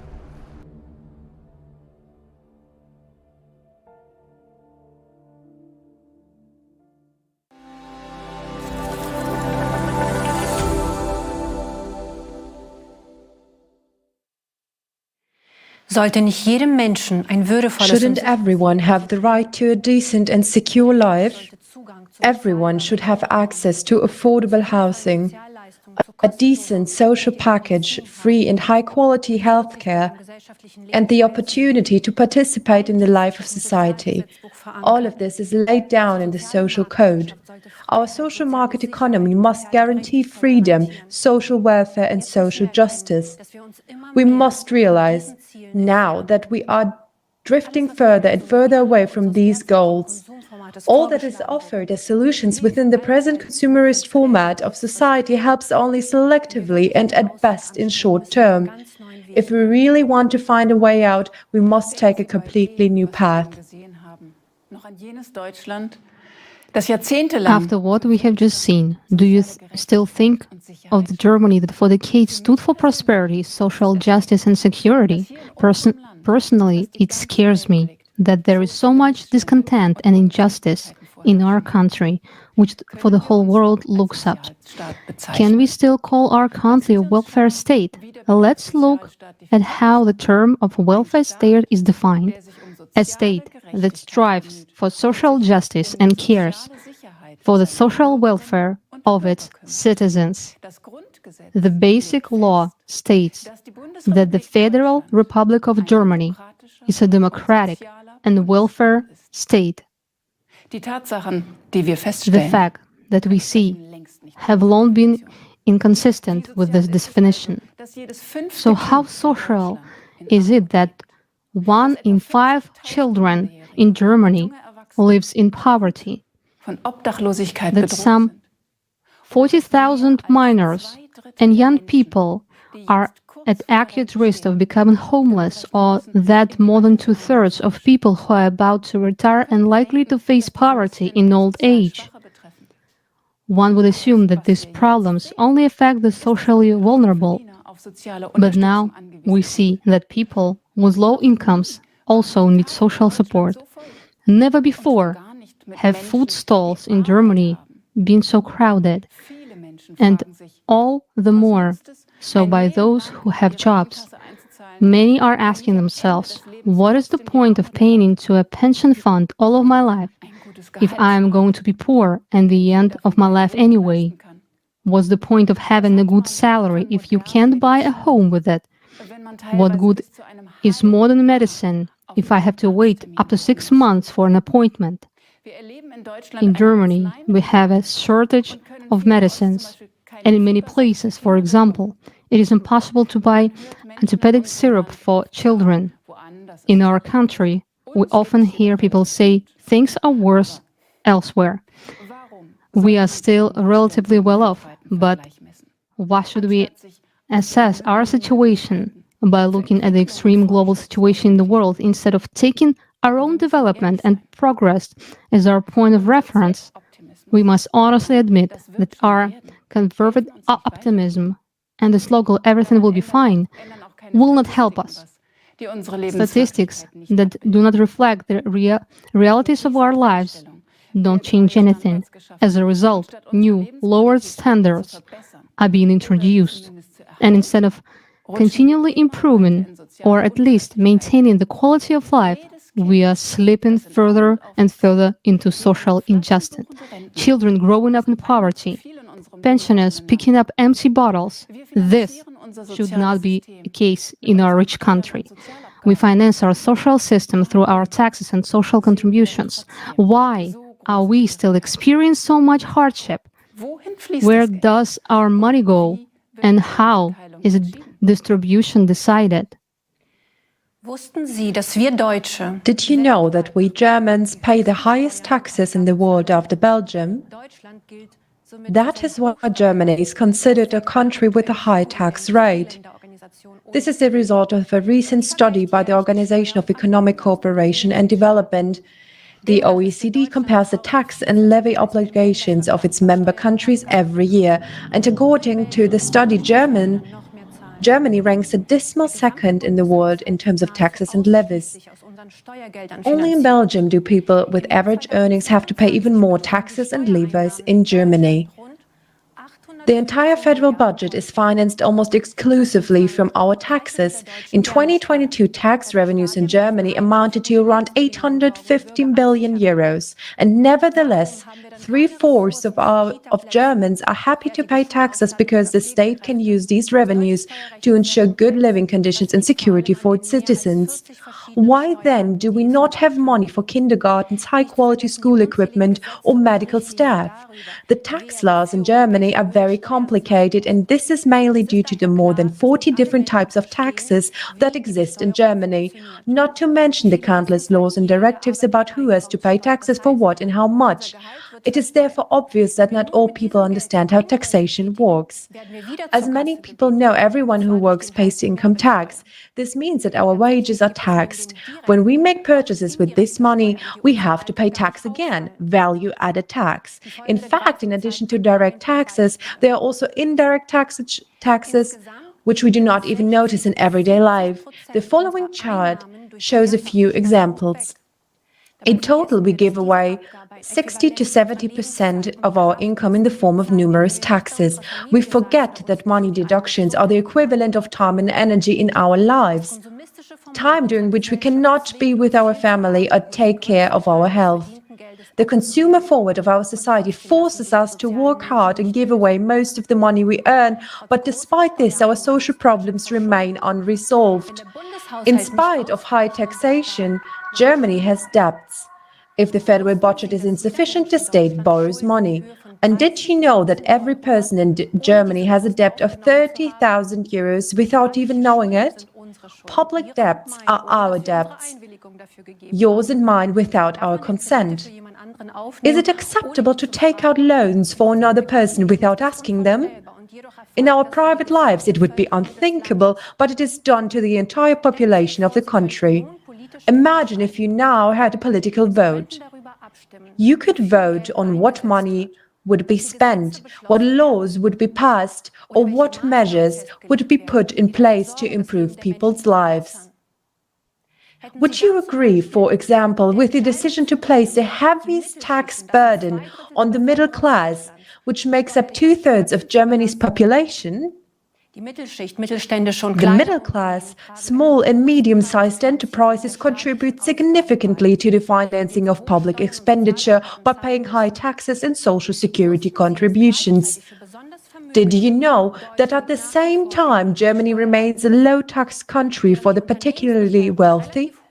Although corporate taxation is relatively high, multinational corporations bypass on a huge scale the fair payment of taxes through shell companies in tax havens or use tax tricks and loopholes. If this money didn't go past the Treasury, we would have a lot more tax revenue for the federal budget. But would have been the effect? The money could have been used to solve problems in many areas and help people. Why do we allow this injustice? In the first place, because corporations follow the rules of the consumer format system. They are simply trying to make the most profit possible, while ordinary people have to bear the heaviest burden and pay for it with their lives, health, and hard work.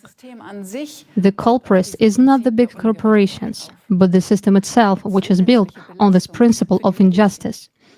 Inflation is an additional burden of the middle class. It has already caused the middle class to shrink in the recent years, and it is under pressure. Smays no longer know where they will exist next year.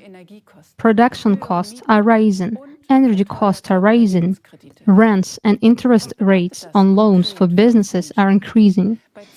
What does this mean specifically for us, people? At a 10% inflation rate, your annual income decreases by 1 month's wages. This can easily be calculated without being a mathematician.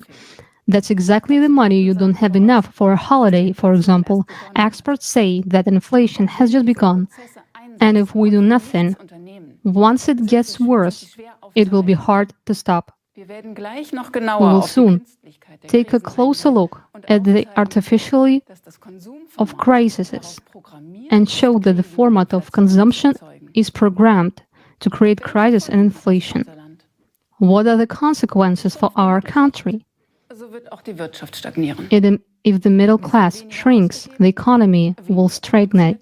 Less will be spent, less will be produced. Tax revenues will fall. There will be less money in the federal budget, therefore, less budget for social services. By improvising the middle class, Germany impoverishes itself and loses its footing, while large corporations are moving production to other countries because energy and production costs are too high in our country. Small businesses, bound by obligations, must suffer. As a result, small businesses go bankrupt, and the number of jobs decreases more and more. And then, what happens to people when they fall out of the middle class?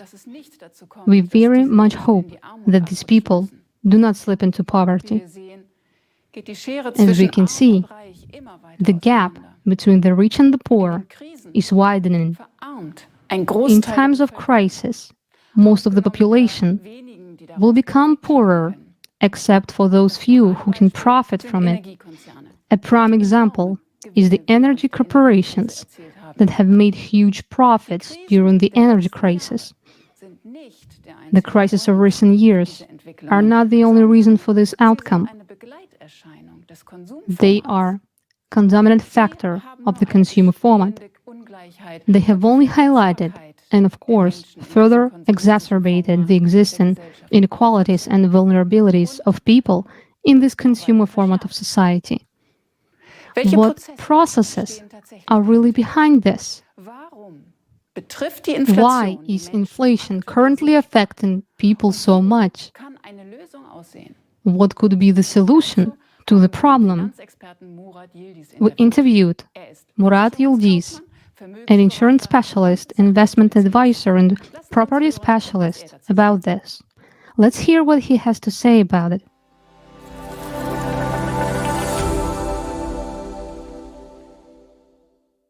The topic currently discussed the most, as well as during the last few years, is inflation. That means it has always existed. But now, during the last 2 to 3 years, inflation has been so high that unfortunately, everyone feels its impact, and every day, while shopping, we can see the value of money depreciate. In this respect, unfortunately, things look gloomy. And no matter how bad it sounds, this is just the beginning. So, I believe that in the nearest year or two, the situation will only worsen. Regarding the economy doing well, I'll leave that aside. I wouldn't put it that way. That's the way they're presenting it. But when you look at small and medium-sized companies, before the crisis, there was a change in the legislation that no longer requires companies to file for bankruptcy, which means that many companies that should have been closed down due to their financial reasons still exist. And it looks as if the economy is doing well. But at the same time, many employees have been made redundant, and now a large number are working less hours. In my opinion, all of these are just embellished messages. And everyone can see the proof of it by simply counting what they can buy for the same amount of money now compared to what they could have bought before. It means that from the economic point of view, people are not doing well, and it's being felt. You can say and show whatever you want, but in reality, it's the opposite. So clearly, everything is not the way we're being told. For instance, they say that the crisis in Ukraine and supply issues or something else caused an increase in prices. There are two main causes of inflation. The first one is the shortage of raw materials, and the second is the depreciation of money. And if we break down the first cause, meaning the shortage of raw materials, into component parts, we can identify two more types of inflation. The first is the inflation of demand. When some products are extremely necessary, but there is a small supply of them. In this case, the product automatically becomes more expensive, which is quite natural. The market reflects itself. And the second one is the inflation of the production costs. Meaning, if the manufacturing cost of a product has increased, for example, a farmer grows tomatoes, cucumbers, and so on, But now he has to pay twice as much for diesel fuel. Then the production costs automatically increase. But these two kinds of inflation are actually insignificant because nowadays they account for a very small part of what we see and experience. Today, the main reason for inflation is monetary inflation. When the market is flooded with large amounts of money, or there's more of it being printed, which is exactly what the Central European Bank has been doing for the last 7 to 10 years, then the value of money depreciates. Unfortunately, it won't work with the current system. The most you can do is to make selective improvements in areas where you are an expert, or create some opportunities to make things less dramatic. But for real changes to occur for people, basically, the whole system has to be changed. There must be transparency. Every person must be involved. And all systems can be formed differently. We already have the solutions, but not everyone knows about them yet. So we must implement them in practice. I've learned about the Creative Society just recently. And I think this idea is not only brilliant, but it's easy to implement. The first thing is to simply inform people that this opportunity exists and that everyone is involved in it. In the current system, we can only treat the symptoms, but that wouldn't cure the system as a whole. So we will have to change it from the ground up.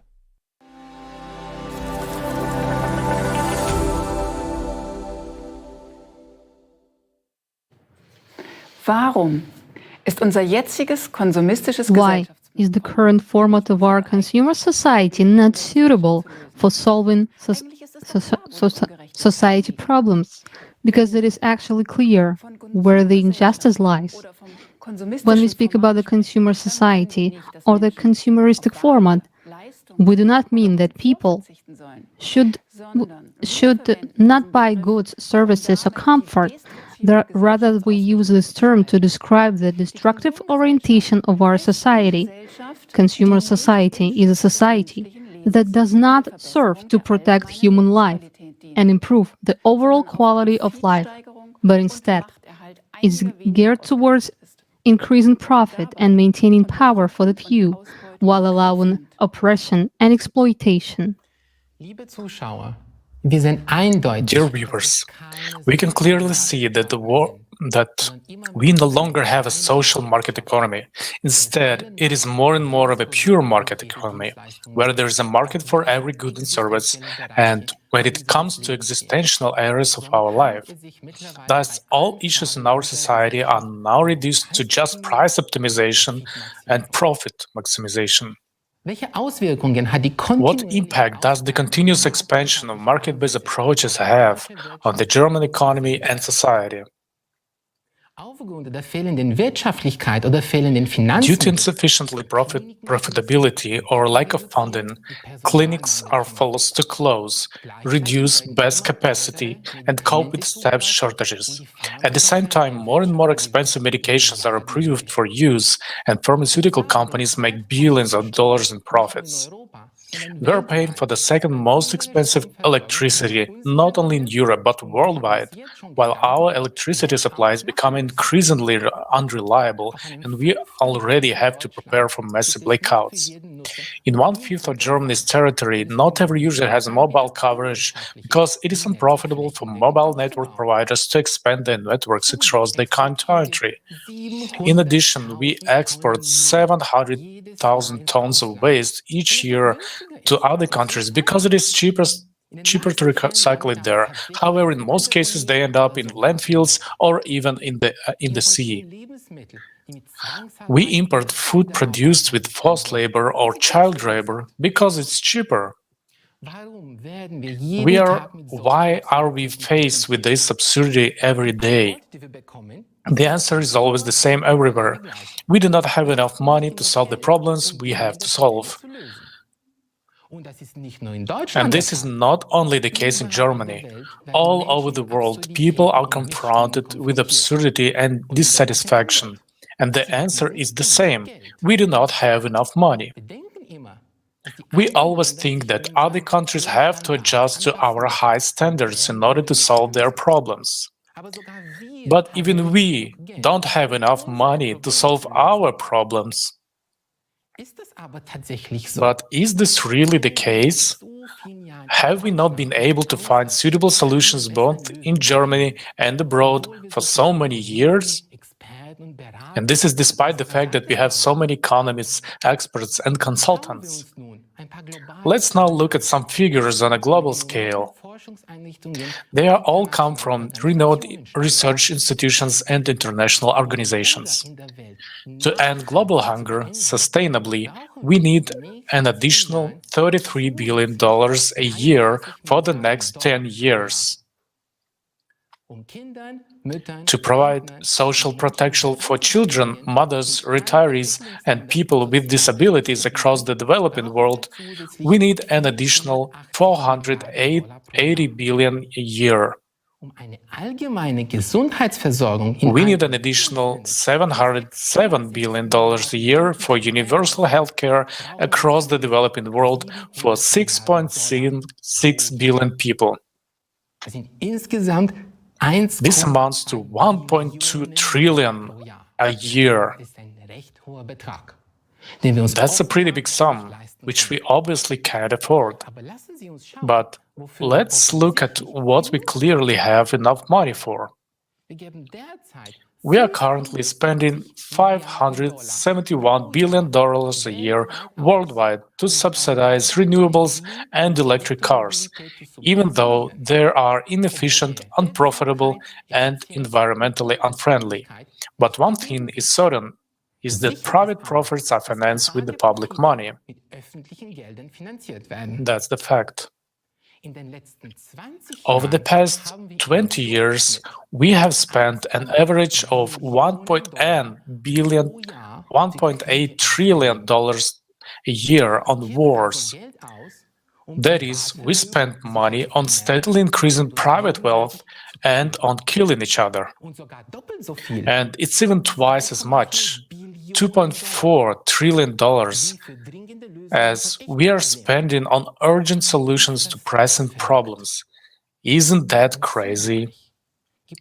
And at the same time, there are about 300,000 ultra-rich people in the world with a personal wealth of more than $30 million. Their total assets amount to $36 trillion. It turns out that we have more than enough money to solve all the problems on the planet. But we just don't do this. And if we look at the global distribution of wealth, that is what we find. 1% of the richest people own almost 50% of the world's capital, of the world's wealth. The 12th richest people own almost 90% of the world's wealth. The poorest 55% of people on the planet own almost nothing. Let us now look at the distribution of capital in Germany.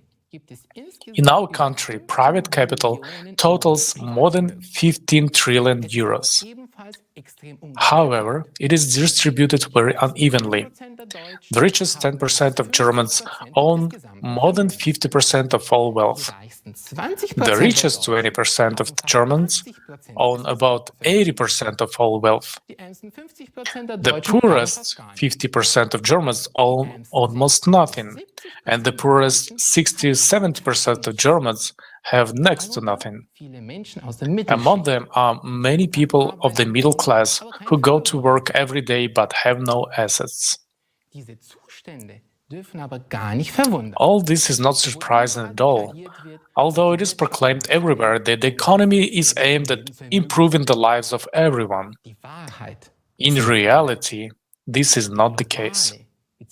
Both the global economy and the German economy do not exist to provide all people or Germans with goods and services, but instead it makes rich people richer. And this goal not only determines our economic actions in everyday life, but is deeply rooted in our economic doctrine. What does the term economy mean anyway? According to the German version of Wikipedia, it is the entirety of all institutions and actions that serve the planned satisfaction of needs. This sounds reasonable at first. Now let's take a look at Gabler's acclaimed encyclopedic dictionary. It further clarifies the following. The goal of the economy is to ensure subsistence. This is exactly what we are clearly failing to do, and in its capitalist form to maximize profit and pleasure by means of entrepreneurial freedom. At the same time, generating dependency, whether on suppliers or products, and growth until the not necessarily desired but expected collapse of the system happens. Not a bad perspective, is it? But what is particularly interesting is that the very first definition of the term economy goes back to Aristotle. There he distinguishes between economics or economikos, Greek housekeeping or household management for the satisfaction of needs, and chrematistics, the art of acquiring wealth. What do we do? Economics or chrematistics?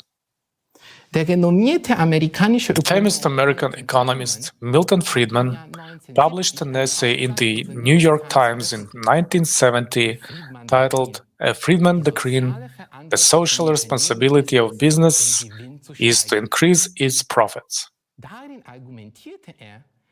There, he argued that a corporation has no social responsibility to the public or society. Its only responsibility is to its shareholders. Such arrogance. So there is no responsibility to patients in the hospitals, consumers of electricity, mobile phones, in other words, to us, the people. How inhumane it is. And how do we organize the so-called economy? According to the interaction between supply and demand, right? Everyone knows an increase in supply leads to a fall in prices, and increase in demand leads to an increase in prices. But the consequences of this are counterproductive to the point of absurdity. If we have high levels of production or overproduction, for example, in agriculture, we should be happy to have more. But for producers or farmers, in our example, it is sad news if prices fall heavily and they earn less than when production of yields are normal. When we face a crisis of shortage, it is a blessing for a few suppliers who still have goods in stock and can sell them at very high prices. While most starve or suffer, a few make a profit. This is exactly what happened in 2020 with medical masks. The high demand caused by the mandatory mask law led to five-fold price increase. Five-fold. How mean and unfortunate this was at the end of the day. In the 18th century, the Scottish economist Adam Smith, the founder of classical economics, introduced the concept of the invisible hand. In a market economy, the invisible hand is supposed to be an unobservable force that automatically brings supply and demand into equilibrium. We have had some 20 economic crises over the past 100 years alone. Where has this invisible hand been all this time, when millions of people have lost their jobs, homes, health, happiness, and hope? Do we want to continue to rely on this invisible hand in the current and coming economic crisis? Do we really want a market for all our lives? Do we want to continue to strive for profit maximization instead of livelihood security? Look at how paradoxical the economy is structured. Planning takes place at every level, in a family, in a small or medium-sized enterprise, in a corporation, in a government budget, and at the highest level in the national economy. An invisible hand must regulate market developments. How does this fit with our German common sense, with our desire for security and well-being, when everything should be under control? Let's look at German and international corporations. They employ hundreds of thousands, sometimes even millions of people. These corporations are richer and more powerful than many national economies. They are profit-oriented and extremely professional. They plan everything and stick to their plans. This is also consistent with economic doctrine. But at the same time, economic doctrine says that we should not plan for our common good, but leave it to chance. And what happens in times of crisis? Sometimes markets and whole economies collapse. Sometimes the state intervenes and rescues banks or corporations because they are systemically significant. During the 2008 financial economic crisis, profits were privatized and losses were socialized. Thus, in good times, corporations generate higher profits for their shareholders. In bad times, we all have to pay taxes to cover corporate losses. This is no longer a market economy at all. It is socialism for the rich and capitalism for the poor. And last but not least, in the 2 years of the pandemic crisis, the 10 richest people in the world doubled their wealth to a combined of $1.5 trillion, while millions of people lost their only source of income. How absurd can this economic system be? It is by definition programmed to fall, to collapse. It is particularly prone to crisis. It always favors the rich, and there's always a clear loser. This is we, the people. Vielen Dank, Christian, für deine Ausführungen.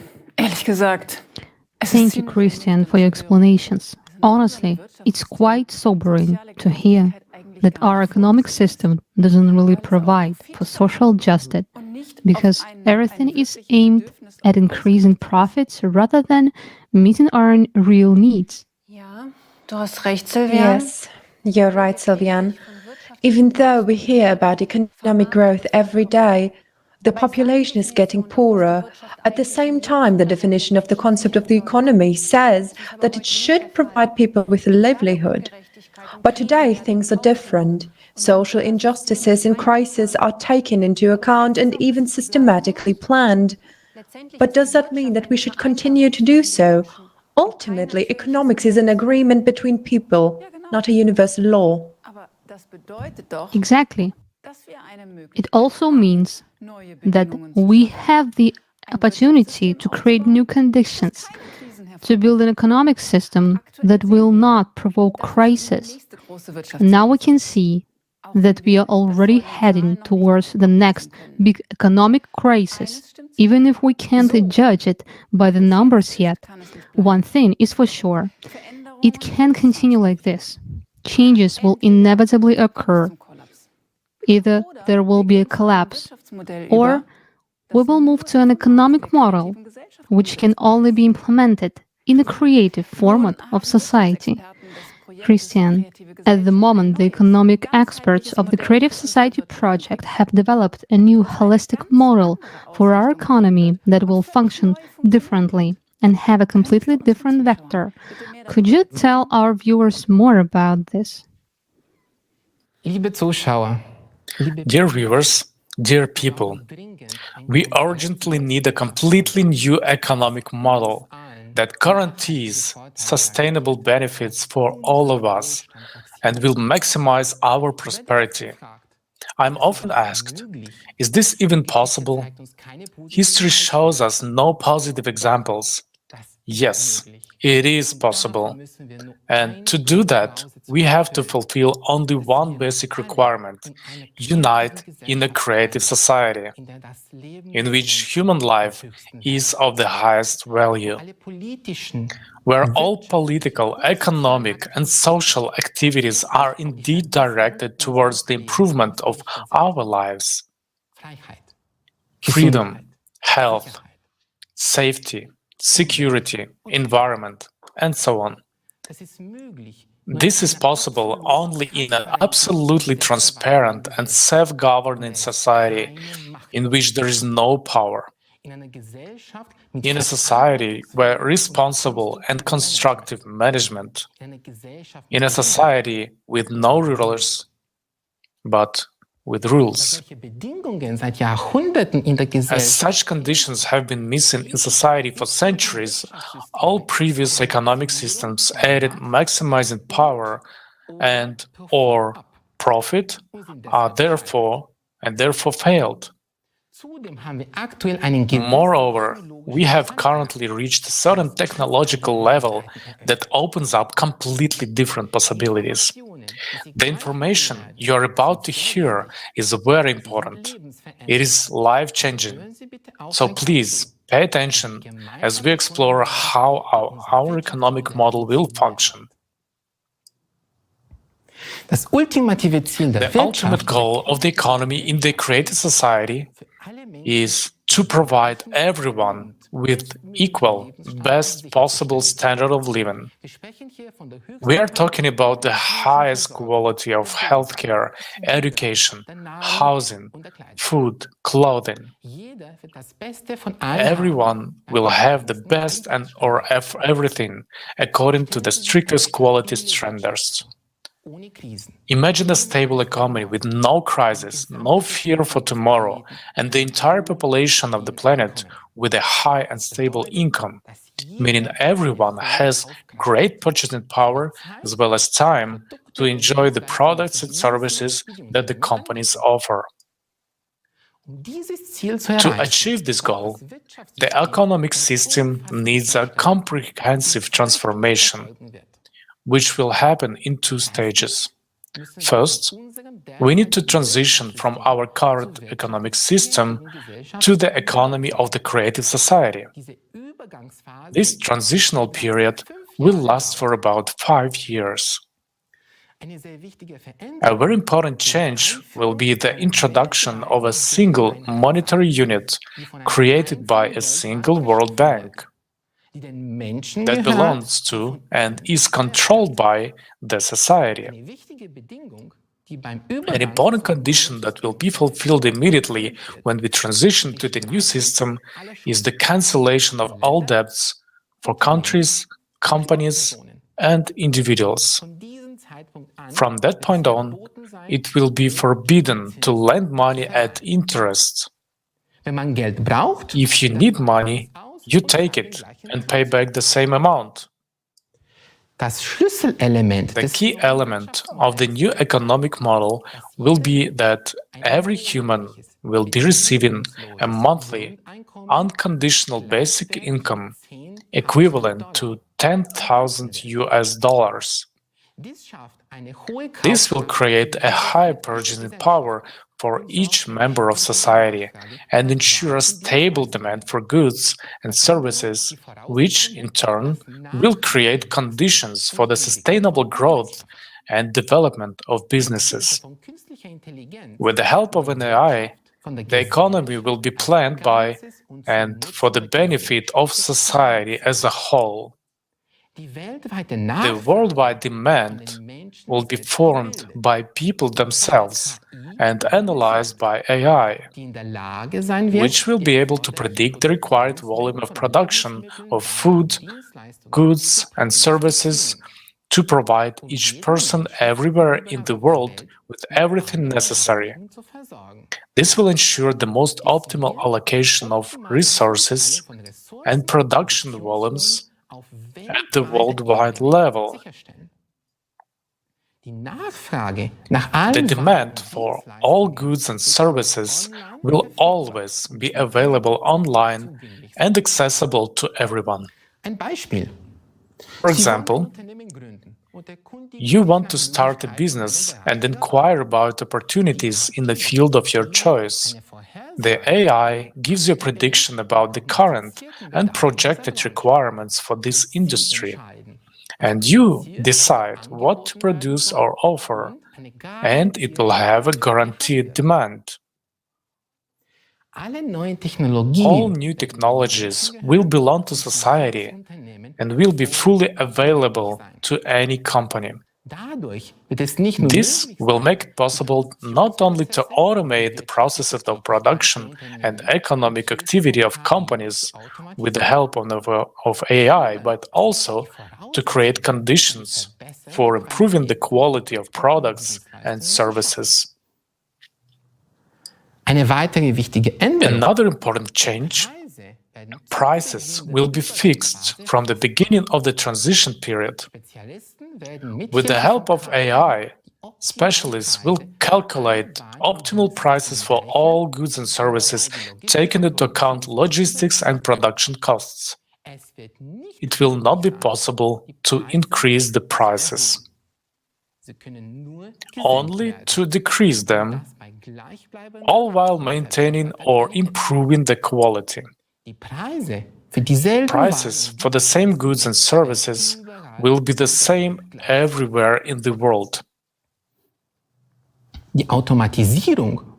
Automation and new technologies will make it possible to work 4 hours a day, 4 days a week, all while having a high level of earnings. No matter how much a person works, he or she will continue to be paid the unconditional basic income every month. There will be an incentive for everyone to work in order to live an even better life. And no matter where in the world you choose to live and work, professionals with the same qualifications will be paid the same high wage for the same job all over the world. This will eliminate labor migration and the difficulties associated with it. Let's do a quick recap. A single World Bank, owned and controlled by society, a single unified monetary unit, no interest on loans, and fixed prices completely remove the risk of inflation and crisis in the economy. We no longer need to seek for the balance between supply and demand for money, between the amount of money in circulation and goods and services on the market. If today the competition is built on money, on price reduction, in the transitional period, companies will compete on quality. A predictable demand, fixed prices, a single monetary unit, no interest on loans, Full access to new technologies give businesses enough room to improve quality and make good profits. All these factors will create conditions for healthy competition and will stimulate the production of higher quality products. This, in turn, will ensure a high standard of living for everyone. In the creative society, we will create such conditions where corruption and the influence of individuals on politics and economy will be impossible. For this purpose, a limit on private wealth will be introduced, meaning that there will be a limit on the maximum wealth per family. We will determine this limit together as a society. Let's say it will be 10 million US dollars. Such a fortune is more than enough for a comfortable, wealthy life. But it's not big enough to start the war. The world's resources, strategic industries, and life-supported enterprises will belong to the entire world community, including the mining industries, energy production, development of new technologies, healthcare, the production of medicines and medical equipment, the telecom infrastructure, the financial system, and large agricultural enterprises. At a certain point in time, after preparing all the necessary conditions and maintaining a new economic framework, we will choose a date on which the new economy of the transition period to the creative society will start. At this point, the currencies existing in different countries will be exchanged for the new unified monetary units. The exchange will be made taking into account the wealth limit. If the savings exceed the maximum threshold set by society, the rest of the money is not exchanged. At the same time, all debts will be nullified, prices will be fixed, and the unconditional basic income will begin to be paid to every person. Wir lesen oft in den Kommentaren und werden Folgendes gefragt. We often receive questions in the comments because people cannot imagine this at all in the current consumerist format. Where are we going to get the money in the new economic model in order to pay everyone an unconditional basic income of 10,000 US dollars? This is indeed a very good question. But before we answer that question, let's understand that money actually is what money actually is in general. We use money as a medium of exchange to facilitate the purchase of goods and services. It doesn't matter whether it's made of metal, paper, or it's just numbers on a screen. For centuries, gold and silver had been used as money. But over time, people came up with the idea of depositing their gold in a bank and getting a receipt stating that the bank owed them that amount of gold. These receipts or banknotes were used as money. This system was called the gold standard. But after the 1970s, the gold standard was abolished altogether. Governments around the world decided that money would no longer be backed by gold, and now money is not backed by anything. Where once the value of money was determined by gold, now it is only backed by our trust. Money is simply an agreement. Anyway, in a world where you have to pay for everything, we depend on money. And people spend most of their lives earning money. And for money, we are willing to do what we are told. Whoever has the money has the power. more money, more power. In the consumerist format of society, money is the key instrument of power. And this instrument has a master. So, who is the master of money today? In today's financial system, money is created by the central banks of the countries, although these banks do not always belong to countries. In the United States, for example, the central bank is the Federal Reserve. But did you know that the Fed is owned by private bankers? But more interestingly, over 90% of the money is created digitally by the private banking sector. So most of the money in the world is private. It is owned by someone. It does not belong to the government. It's private property. There are trillions of dollars in private hands at the moment. That's the root of the problem. Money belongs to a small group of people, not society. And no matter how we try to earn it, the money always goes back to its owners. But here's the good news. Economics is not an exact science. There is not a single law in economics like the law of gravity in physics. In economics, there are no axioms or postulates. The economy is simply an arrangement, an agreement between people. And that means that we can change it. We are used to thinking that money belongs to someone else. It is public, international, private. But in the creative society, money will belong to society itself. As we said earlier, there will be a single World Bank that will be owned and controlled by society. The function of this bank will be to create and redistribute money for the needs of society. A new, single, unified monetary unit will also be introduced.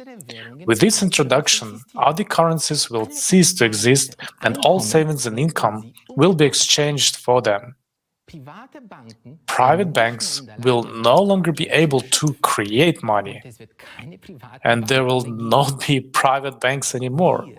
We will decide by ourselves as society how much money we need to create to provide each person with an unconditional basic income, quality housing, development of healthcare and education, and improvement of our lives.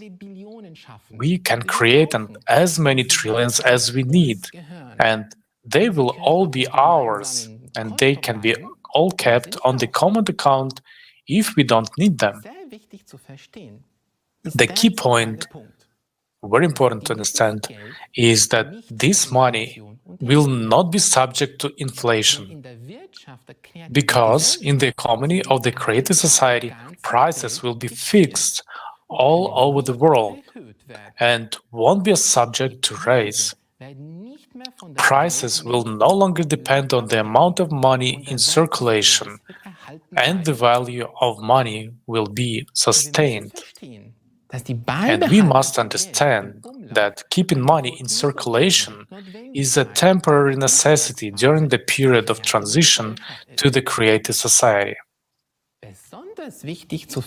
It is crucial to understand that the creative economy is a harmonious global economic model. The economic principles we've just discussed can work only together everywhere around the world. Only one of the sum of the creative economic principles will not work independently of each other.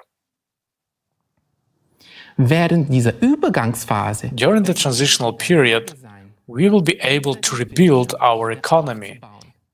develop and make available new technologies in energy, science, healthcare, ecology, food, and other products to everyone.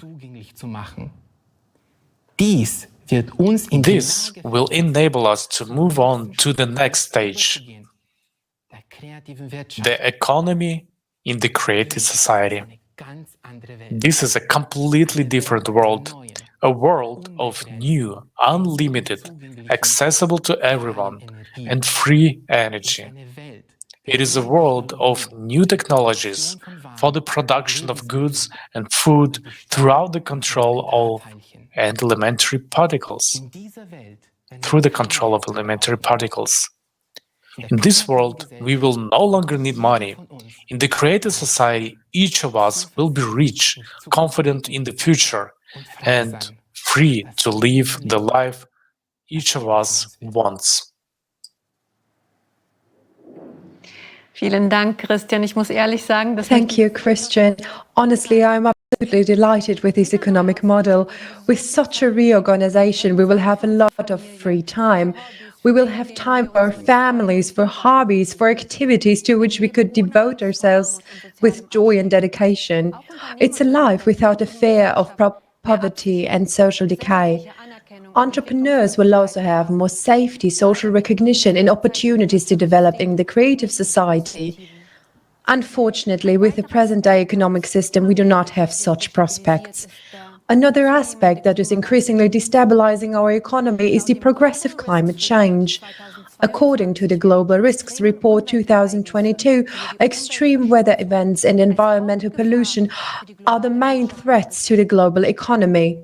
But climate change is not just a financial threat to our economy, it's also an existential threat to humanity as a whole. And this is what we will talk about in our next thematic block. We will present to you the scientific data that will change the way you think about growing climate threat. Unfortunately, the true causes of natural disasters are censored in mass media. Therefore, we hope that the presented facts, which are scientifically grounded and which are able to verify, will reach as many people as possible.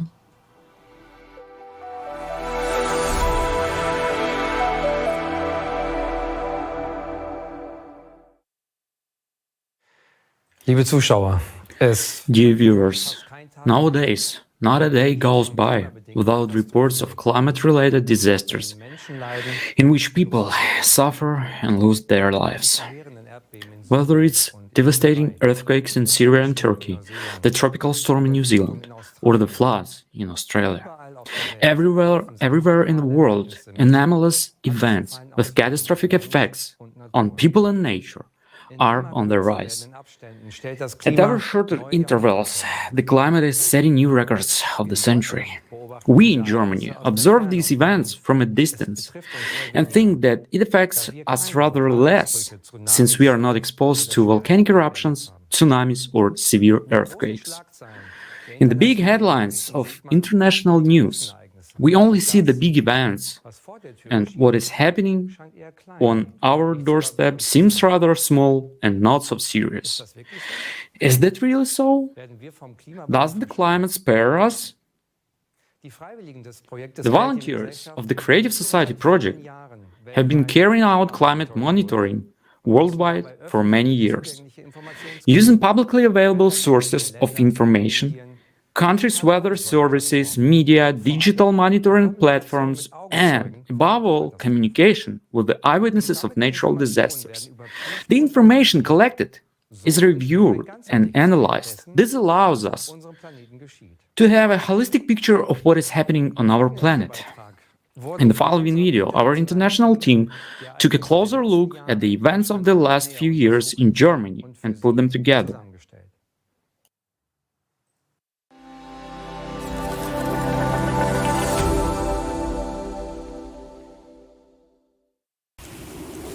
Climate change is a reality, and its consequences are being felt all over the world. Whether it is drought, flood, or hurricane, every year we hear about new cataclysms of the century, one record succeeding another. But what is the situation in Germany? Our country is located in a temperate climate zone, and this means that extreme weather events should be the exception rather than the rule. However, the last 3 years have shown a different picture in Germany. The number of severe natural disasters is also increasing, leading to enormous economic losses as well as loss of people's lives. As for meteorology, the year 2022 broke many records around the world. The average annual number of storms in Europe has increased by nearly a factor of 17, starting from the year 2000 up to the present day. The storms did not spare Germany either. This was the first time such a cascade of devastating storms was observed in the country. In February 2022, there were 4 storms in a row with wind speeds reaching 162 kilometers an hour. This led to numerous accidents and significant damage to a large number of power lines and buildings. Sadly, 6 people died. The economic damage was enormous. In just 4 days, Hurricanes Yelena, Zeynep, and Antonia caused insured losses of 1.6 billion euros. This amounts to about half the total annual average of storm losses in Germany. On May 20th, 2022, at least 8 tornadoes were registered. Such a large number of tornadoes is referred to as a tornado outbreak. 3 of them struck the cities of Lippstadt, Paderborn in North Rhine-Westphalia, and Holzminden in Lower Saxony. Each of them was an F2 category with wind speeds reaching 250 kilometers an hour. Analysis of satellite images showed that the tornado in Lippstadt left a devastated swath up to 950 meters wide and an overall length of 13.4 kilometers, according to insurance estimates. The damage amounted to about 50 million euros.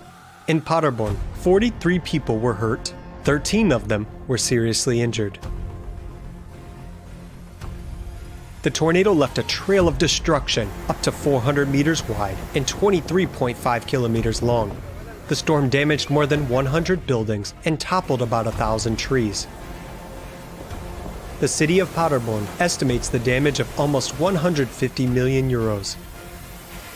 The typical season for tornadoes in Germany is summer, but on November 17, 2022, an unusually strong tornado struck the northern part of the federal state of Saarland.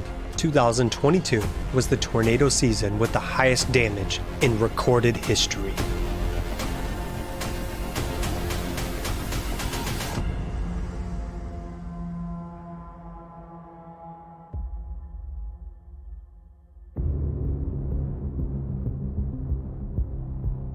The summer of 2022 was the hottest summer in Europe in at least 500 years. It is unusual that the highest daily temperature in Germany was recorded in the north of the country. On July 20th, a new temperature record of plus 41 degrees Celsius was set in Hamburg-Neuweidenthal. On June 19th, 2022, the earliest snowmelt in 62 years was recorded on the Zugspitze. The height of the snow cover was only 84 centimeters. The year before, it was 4 meters during this period. New heat records have been set this winter. Local weather stations recorded almost 950 temperature records in Germany between December 31st and January 2nd. In Weilhambach, in the Walheim-Schongau district of Upper Bavaria, the thermometer showed plus 20.8 degrees Celsius on New Year's Eve. Despite the pleasant weather, this is a frightening trend. In general, abnormal heat waves are becoming more intense, longer, and occur more often and earlier than usual. As we can see from the statistics, in 2022 these trends intensified many times. Extreme heat has also affected people's health. Its negative impact on the cardiovascular system poses a direct threat to life. The heat and lack of rain led to the worst drought in Europe in 500 years. At least 64% of the EU territory was affected. This had a strong impact on the water supply and the agricultural sector. In Germany, the drought mainly affected the amount of grain harvest, which was well below the multi-year average. the Agricultural Association expects even more difficult climatic conditions in the future.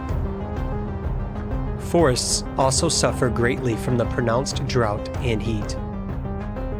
Due to a significant lack of water, which couldn't be compensated even by short and heavy rains, forest owners have suffered a loss of 12.5 billion euros since 2019. And since 2018, about 400,000 hectares of forest have died due to rising temperatures and drought. This area can be compared to more than 500,000 soccer fields, or 1.5 times the area of the federal state of Saarland. The condition of water bodies in Germany has also deteriorated sharply as a result of the drought. Large rivers and reservoirs are becoming catastrophically shallow. The water level of the Rhine, one of Germany's most important trade arteries, has dropped to a record low. Shallowing of the Rhine caused a chain of problems. Shipping was practically halted. Supply chains were interrupted, resulting in a fivefold increase in transportation costs. Low water levels in the rivers also affected energy suppliers, because, on the one hand, coal transportation was severely hampered, and on the other hand, the output of electricity generating power plants had to be reduced in order not to endanger the river ecosystem by discharging warm water from the cooling systems. The pronounced impact of the drought on the rivers of Europe is evidenced by the so-called hunger stones that have resurfaced across the Rhine, Weser, and Elbe rivers. They became visible due to extremely low water levels. These are ominous signs marking years of drought and periods of famine. In Germany, which is usually so abundant with water, reports of water shortages are no longer a rarity, as evidenced in particular by the dire water shortage situation in eastern Germany. 2022 was a record year of wildfires in Europe. Severe wildfires broke out in various European countries including Portugal, France, Italy, Germany, the Czech Republic, and Spain. As of October 15, 2022, their area was 772.5 thousand hectares. This is 3 times the size of Luxembourg. The European Forest Fire Information System, Copernicus, recorded 32 large forest fires in the past year. A total of 4,300 hectares were affected, an area larger than 6,000 soccer fields. Studies show that there has never been such a large number of wildfires in the last 100 years as in 2022. According to the calculations of the working team of the Federation of German Forest Owner Associations, AGDW, the damage in 2022 also reached a record level of approximately 30 to 40 million euros. The total damage to health, nature, and the economy far exceeds 600 million euros. Periods of extreme heat contribute to abnormal precipitation and hail. Long-awaited cooling often leads to the other extreme. In 2022, a new annual record of 8,000 cases of large hail, over 2 centimeters in diameter, and 1,300 reports of very large hail, over 5 centimeters in diameter, was set, surpassing the previous record in 2021. In Europe, 215 people were injured and 1 child killed in a hailstorm. In Germany, more than 25,000 hectares of farmland were destroyed by hail, resulting in a loss of about 50 million euros. Overall, German insurance companies reported losses of 4.3 billion euros due to storms, hail, and heavy rains in 2022. While 2022 was marked by drought, 2021 was characterized by extreme precipitation and catastrophic flooding. On July 14th and 15th, 2021, heavy rains in Germany caused floods devastating entire regions. According to the German Weather Service, up to 150 millimeters of rain fell in 2 days in Rhineland-Palatinate in North Rhine-Westphalia. The water level in the Ahr River has reached a historical record of more than 5 meters. Of course, we were always watching the level of the river and seeing how sharply it was rising, the water. But we never imagined that it could reach here. The message said, Ahr rises 50 centimeters every 5 minutes. I think it was 10 minutes and the water was already there, and we were trapped back and front. This is one of the worst natural disasters in Germany, claiming more than 180 lives. 766 people were injured. The damage is relative, both material and health damage. Because I had to free myself from a stuck car at night. This flood was completely unimaginable for all of us. It was a tsunami-like flood. Here, cars were floating in the streets, and there, 3 bodies were also floating in the streets. It was at 4 or 5 in the afternoon. That means that from that moment, there was probably not much that could have been done in Oberach. It was 600 meters away from me, and it could have been prevented. No need to talk about advance warning. It just wasn't done enough. I kept looking outside. I was up all night, would watch the water rise, and I always thought, God, there's got to be a boat coming through. At night we tried to call the police and firemen. They just said, we can't help. As of 2021, the German Insurers Association estimated insured damage from natural disasters in Germany at 12.6 billion euros. More than at any time since statistics first began since the 70s. Up to this day, more than a year and a half after the July 2021 flood in the Ahr River Valley, described as the most devastating in a century, affected people cannot return to their homes. The place where we live in Germany is a tragedy. We help everywhere. We help everyone. We want to help everyone, even though we are in a very difficult situation ourselves.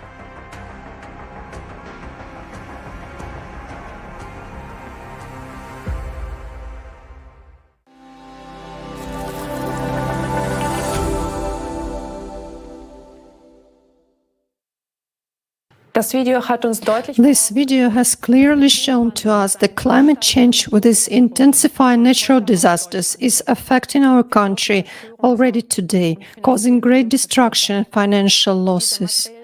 This material damage, however, is not comparable to the loss of human lives. The flood in the Ahr River Valley deeply shook our country.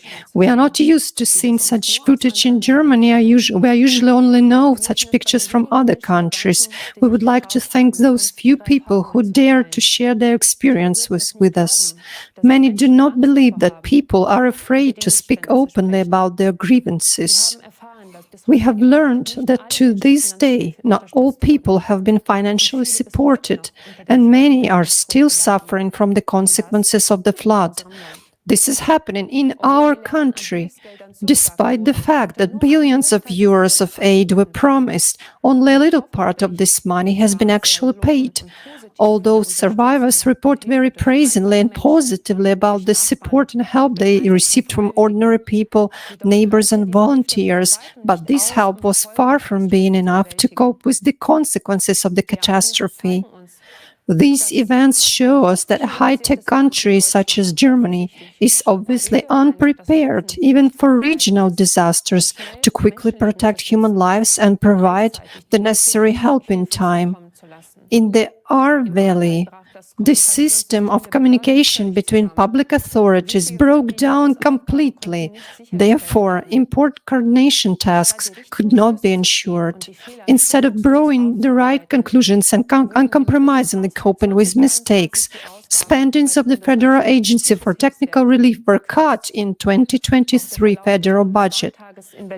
Because of the Federal Warning Day in Berlin at the end of 2022, also shows us that the necessary consequences were not drawn from the experience of the disaster in the R Valley.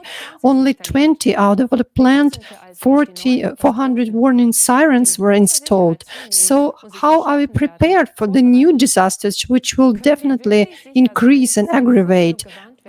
Can we be sure that we will be warned beforehand? Can we expect to have a coordinated assistance in time? Another question which we have been dealing with for a long time, whether we can do anything to counteract climate change. After all, there is a broad scientific, political and social consensus that the main responsibility for climate change lies with human activity. We would like to delve in this subject in more and make arguments which refute this consensus. Unfortunately, we cannot talk openly about this at this conference today. Later on, you will find out why. We have been observed that despite all our efforts to combat climate change, the number and severity of natural disasters around the globe are increasing. This is what we would like to talk about with the participant of the Creative Society project, Dr. John An. Hello, John. Greetings. John is joining us live from the USA.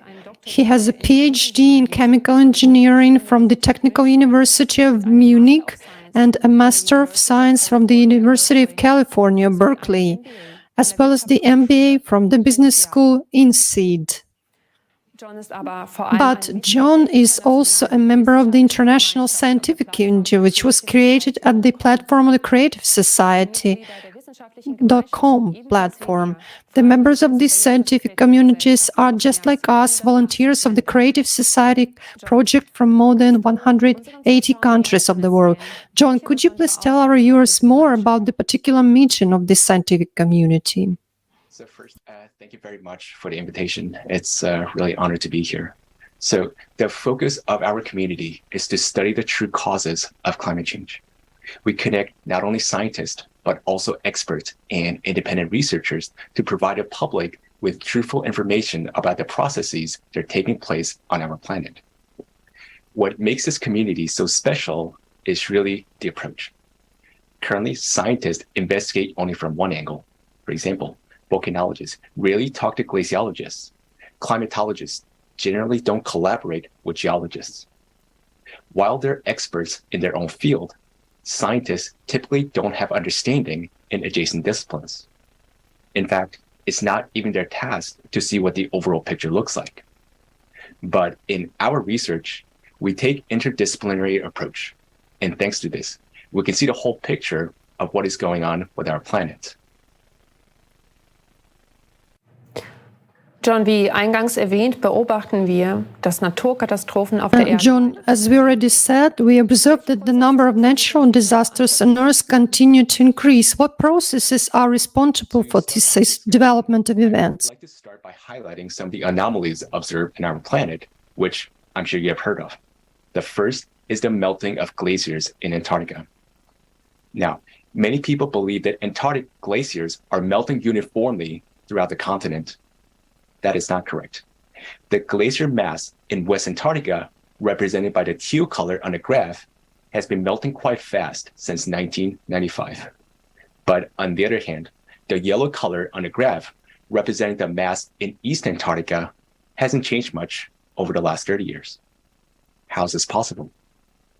Geologists are well aware that West Antarctica is a relatively young continent with a thin crust, as shown on the left by yellow and red colors, while the eastern part is a thick, massive plate, shown in blue and purple.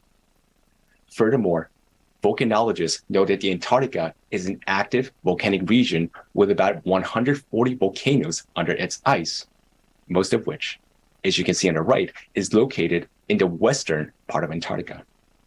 Why this matters? Because according to multiple studies, magma is rising.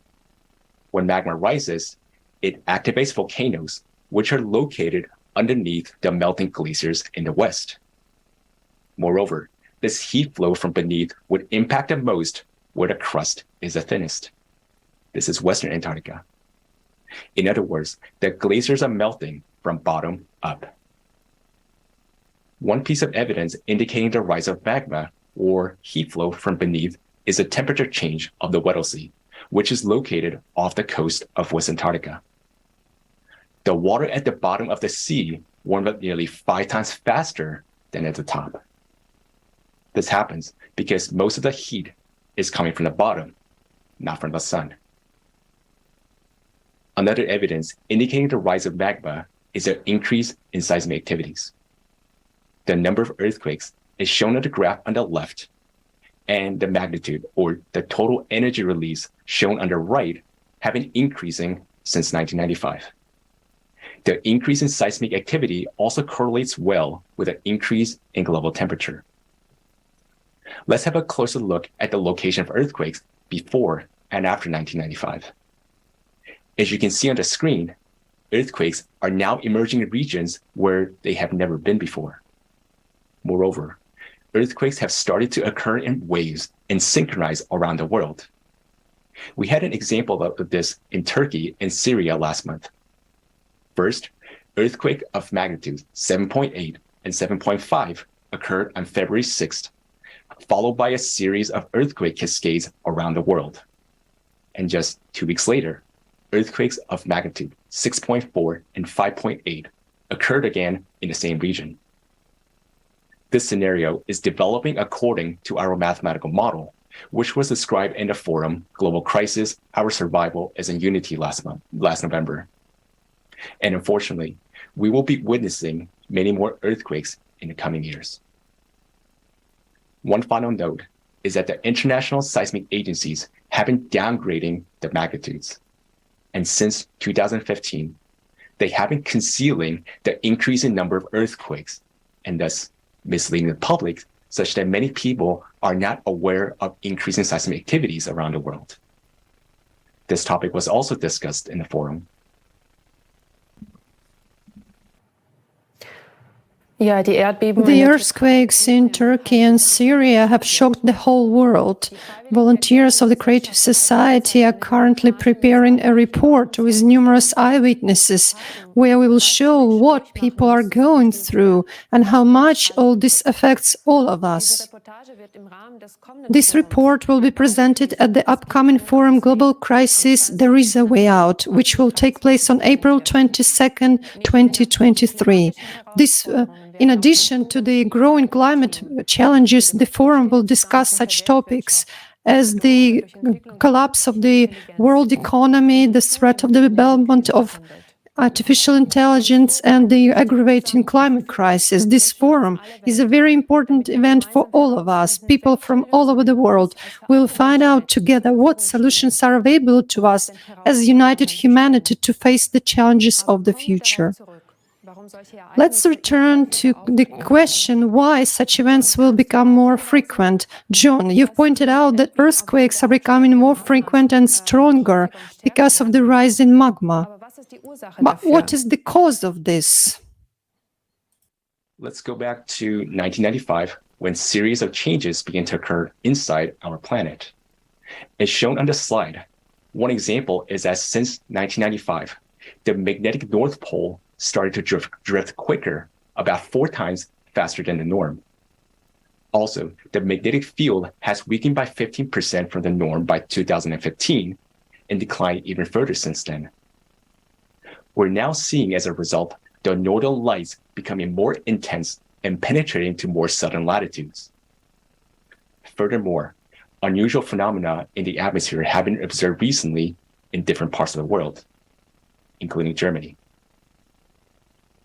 And since 1995, the rotation axis of the planet sharply shifted, as indicated on the left, and moreover, the rotational speed of the Earth, which typically goes through cycles of acceleration and deceleration, began to accelerate much faster in recent cycles, as shown by the right by the steeper yellow lines. Now, what could cause the changes in the magnetic field, axis of rotation, and the speed of rotation? It is a core of our planet, something that synchronizes and stabilizes all processes on Earth, something that has been stable for a long time. But the core abruptly shifted to the north towards Siberia around 1998, and it is now destabilized. Why is it significant? Do you recall the emphasis on the rise of magma? The destabilization or imbalance of the core accelerates the rotation. You can imagine a wobbly sphere, increases the centrifugal force, and causes magma to move further away from the center towards the surface. And when magma rises, it exerts more pressure on the Earth crust, which triggers seismic activities and opens up new fracture zones.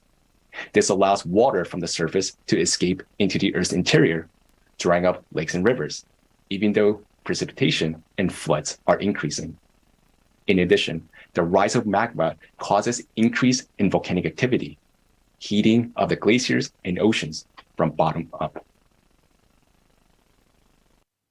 Okay, so the processes we are observing are all related to the changes in the Earth's core, which have been registered since 1995. What actually triggered those processes? Is this a unique phenomenon? It is related to cyclicity. Every 12,000 years, our planet goes through major climate changes, has more natural disasters like what is observed in recent times. For example, geomagnetic excursions occurred about every 12,000 years. According to geological evidence, the magnetic field has weakened during this period, similar to what is happening today. Moreover, the ice core studies indicate that the volcanic activities increase every 12,000 years. This is shown by the figure on the left. Note the periodicity of the big red circles, which reflects the size of the eruptions. You can notice that the volcanic eruptions are particularly more catastrophic every 24,000 years, and we are currently about 24,000 years ahead from that previous period. So what does that tell us? We're about to go through major climate catastrophes. What we have seen so far is only the beginning. Many more are ahead. And based on our mathematical model, already in 2028, just 5 years from now, there will be nearly 700 destructive earthquakes per day. Life will soon become unbearable. In addition, economists from various countries estimate that the world's GDP as early as 2030 will not be able to cover all the losses from natural disasters. Our planet had made through previous cycles, albeit with great losses, but not this time, because we humans have destroyed the ecology of our planet and killed its immunity, the self-defense system. More on this topic was voiced on last November's forum. Watch it, and you will understand that we urgently need to act. This information gives us entirely new prospects of perspective of climate change as opposed to what we understand by it today and how we try to solve this problem. But in your opinion, is there a way out of this situation? What can we do to oppose the increasing climate change? We first need to identify the true cause of the problem. In light of this, it is important to note that similar changes are occurring recently on other planets of the solar system.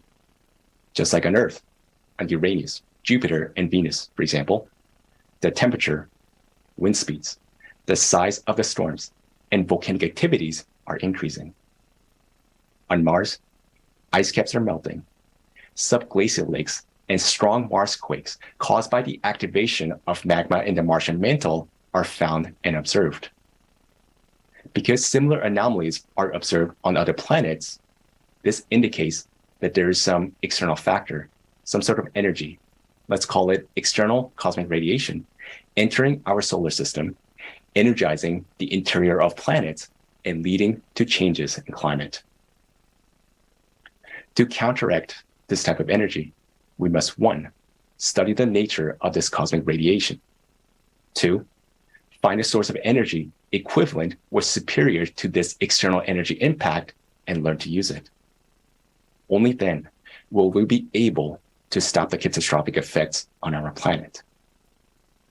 While this type of energy has not yet been studied by modern science, many closed laboratories are already conducting research in this direction. Unfortunately, not to stabilize the core of our planet, but for military applications.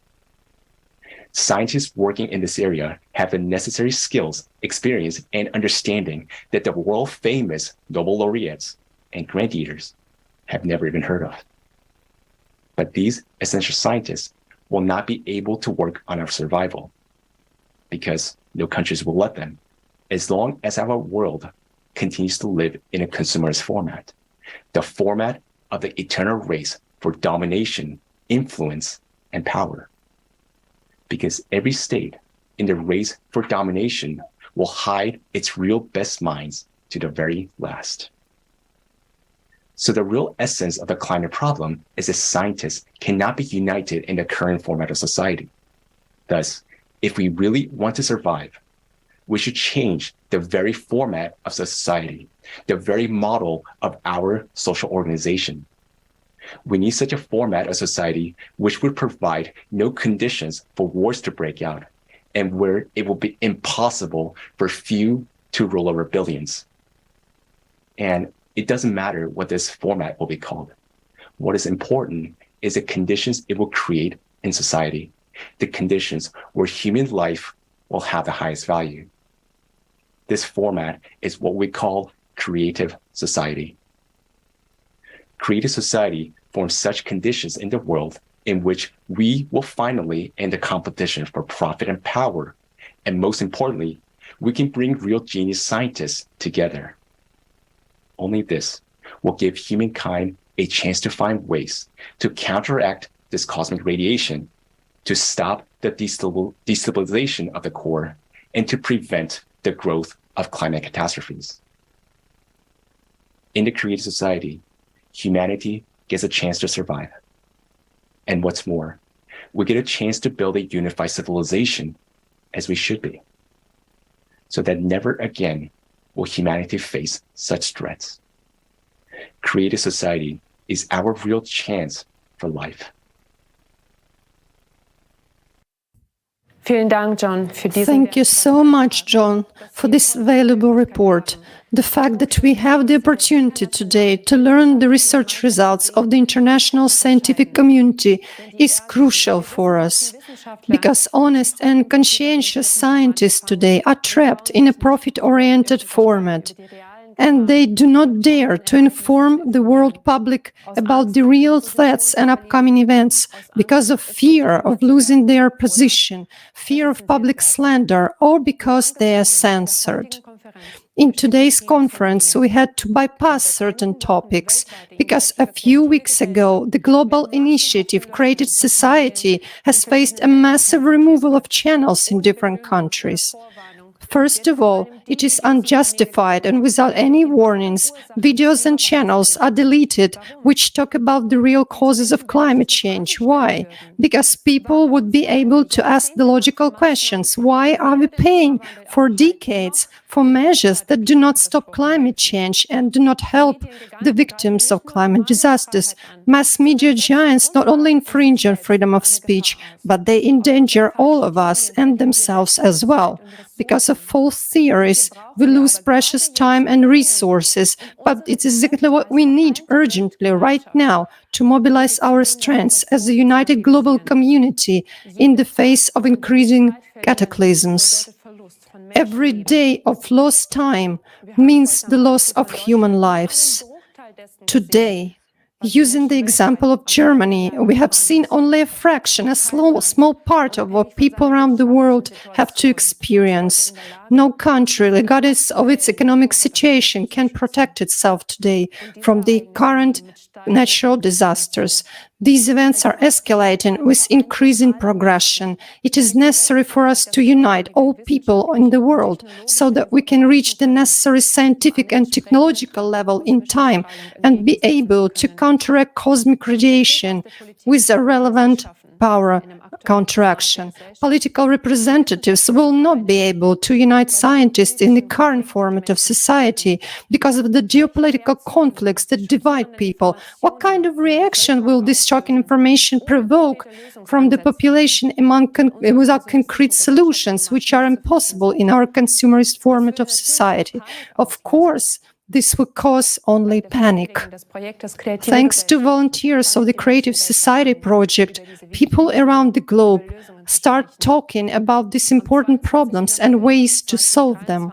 On April 22, 2023, the World Forum Global Crisis, There is a Way Out will take place. Climate experts, independent researchers and volunteers will present the results of decades of interdisciplinary research. No news portal has still dared to publish these facts until now. This forum is organized by people themselves and on their own initiative because it is about our common future. The forum will be simultaneously interpreted into more than 150 languages, which will break all the previous records. Let's watch together the trailer to this great event.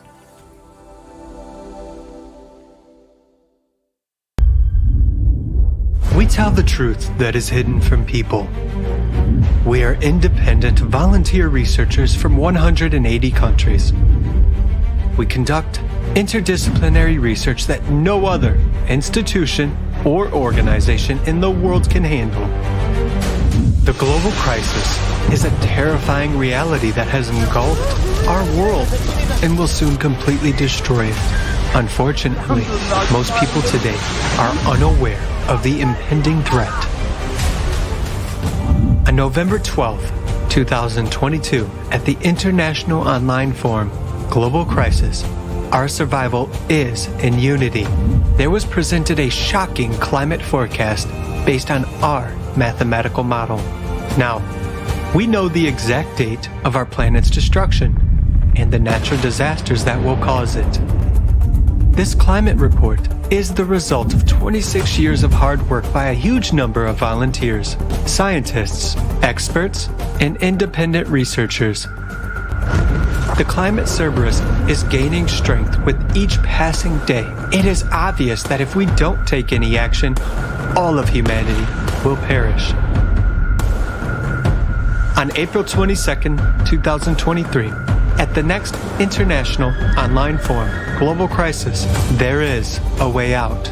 You will learn what events will occur on our planet before the year 2036, and why the destruction of the planet is not the worst thing that humankind will have to face.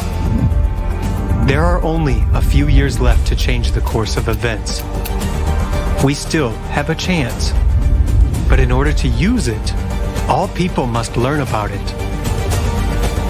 Today, the future depends on everyone's choice, and the choice is simple: to preserve life on Earth or not. To prevent fatal events and find out what you can do to save humanity, join the International Online Forum Global Crisis, There is a Way Out, on April 22nd, 2023 at 1500 GMT. Join in. Spread the word about this forum on all platforms, in all social media. Everyone should know about this forum.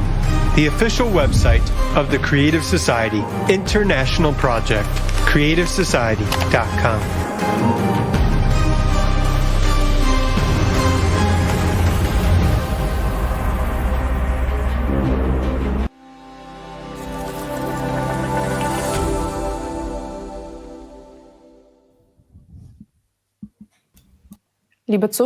Dear viewers, unfortunately, these are not scenes from a blockbuster, but the tragic reality of today's climate situation. Denying this can cost us our lives. It is not scaremongering, it is our appeal to you, because many people are still sleeping while our common home is on fire. Only when we understand the seriousness of our situation, we will see that there is no time for divisions and we must act as one united human community. I hope that we've been able to bring this vital information to you. Now we would like to move on to the next part of our conference, where the solution will be presented. But this will only be possible in the creative society, where the scientific and technological potential will be united, free from geopolitical interests, and it will ensure that we will be able to counteract climate processes.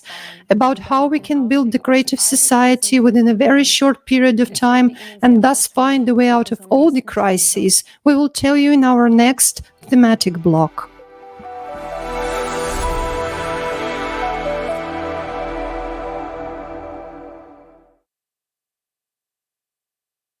Liebe Zuschauer, wir sind nun an Dear viewers, let's all take a peek into our future together. Sie haben heute viel von Problemen. Today, you have heard about many problems and absurdities that affect and even threaten us all. Doch so unterschiedlich die Krisen But as aussehen, different as the crises may seem, they all converge on one point: the impasse of our current consumerist format of society. All the solutions we strive for may lead to individual improvements, but unfortunately, we are not solving the problems at the root. And this despite the fact that we have possibilities and technologies that could already help us today. Our one-sided focus on even more profit and income is blocking our way out of all crises. It leaves us hardly any breathing space, and whoever stands still loses. That is what the current consumer society is all about. But what actually made us build such a society? Who decided that this material pursuit dictates our entire lives? Was it a decision of us people? Do we really want to live like this? We asked people about this. We wanted to find out what people really want in life. What should a society look like in which they want to live? Let's watch the following video.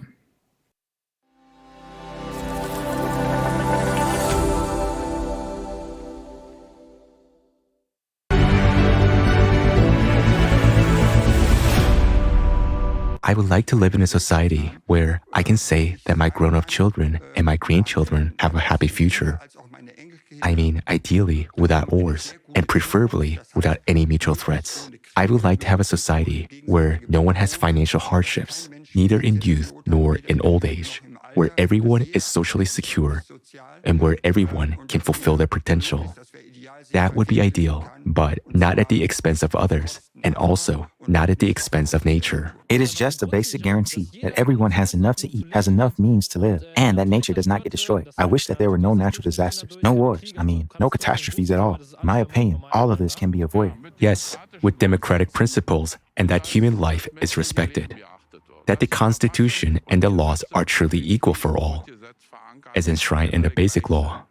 Yes, I would like to live in a world where there is some sort of universal income and everyone gets the same amount of money to have the same opportunities. So that everyone contributes according to their abilities, talents, and interests, so that it will become the most important thing again. Yes, financial equality, especially in old age. Many have worked long years and receive very small pensions. As of today, their pension is too low to live well in old age.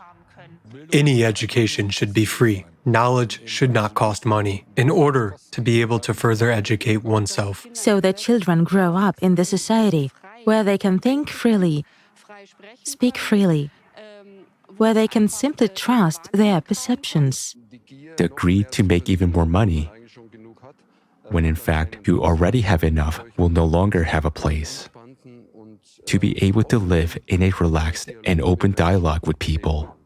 In fact, it is financial independence. Of course, it's different when you can afford it. I can go wherever I want to. For example, now I can decide to go on vacation or say, no, today I want to stay at home or spend time with my kids, to do what I want to do, walk my dogs, and do not think about tomorrow all the time.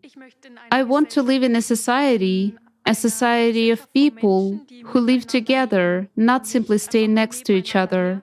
There really should be created conditions ensuring that you can get information completely independently. It should be freely available, and you can really have any information you need to make decisions. Then it would be worthwhile, at least for society, because all people will be more motivated as they realize, yes, now I can make a difference, and I do it. And I'm doing it now too, because it makes the world a better place. I wish for peace. I wish that they would all sit down at one table and stop murdering, destroying, and killing, no matter who is on which side, no matter in which country in this world. Education is the core issue, and everyone really should have access to it, so that everyone who wants can study at a university. But as we can see, not everyone can afford it. So that everyone, let's say, has a sense of togetherness and doesn't think only of themselves, but has a holistic perception. It's also necessary to find a way to decide together how to go forward. There is enough wealth for everyone. It is only necessary to distribute it properly. I would say, in any case, a place where you are accepted, where you are loved, where you don't have to be afraid to express your opinion, where everyone is allowed to have their opinion and it is accepted, and no one has to be afraid that they will be judged by their neighbor. If you want to find solutions different from what is presented to you in society, they always have to come from below. Decision-making from the top will not work, and it is always the system-relevant things that are in the forefront, that is, consumerism and so on. I would fully support this.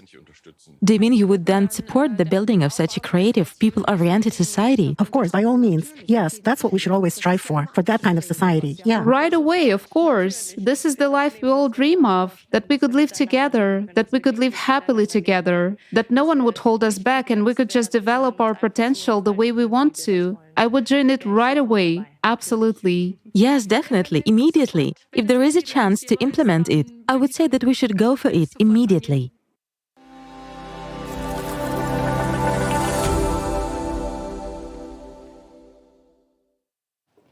Können Sie sich den Antworten Do you agree with the answers?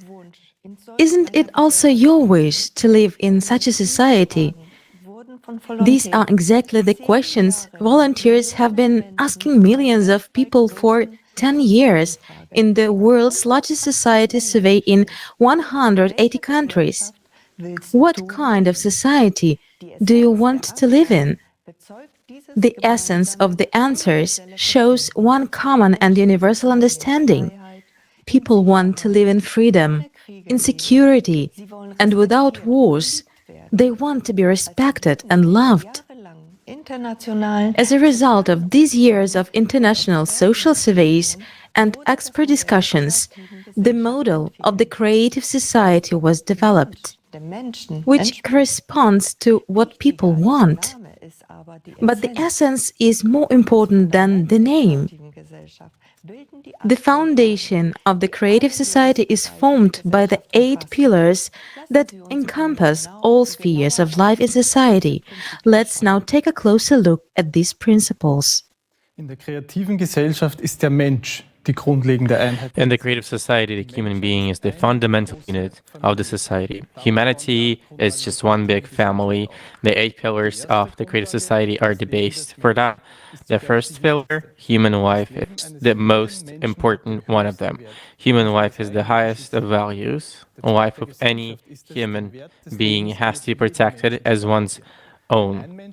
The goal of society is to entrust the guarantee and the values of human life. If one human is valuable, then all humans are valuable. The second pillar says that all people are born free and equal. Everyone has the right to choose. There can be no one or nothing more superior to a human, his freedom and his right. The third pillar is human safety, ensures that every human is provided with everything they need for a safe and comfortable life free of charge. includes, among other things, food, medical care, housing, and a basic income. Technology will not be developed for wars, but for the people. The unified global service dealing with emergencies situations will protect everyone from threats and disasters. Transparency and openness of information for all, as the themes of today's conference has convincingly shown, we desperately need reliable and trustful information.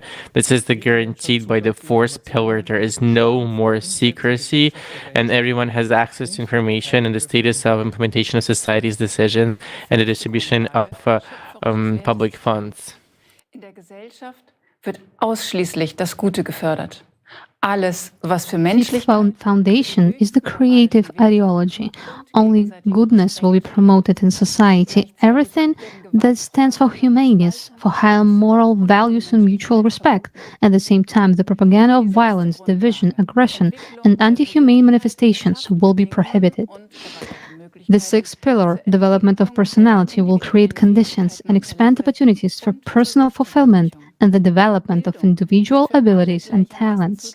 Education is equally accessible and free to all. What would you do if you could pursue your true calling and interests rather than fulfilling the expectations of others or succumbing to financial pressures? The seventh pillar, justice and equality, ensures that all of our Earth's natural resources are distributed equally among all people. Resources can no longer be monopolized by individuals. Everyone will have the right to private property, and profiting and exploitation will be a thing of the past. The eighth pillar, self-governing society, returns decision-making power to the people themselves. The concept of power in the creative society is absent. We will vote in the form of a direct democracy on all important decisions that directly affect our lives. Nicht genau das wieder, was sich jeder Mensch wünscht.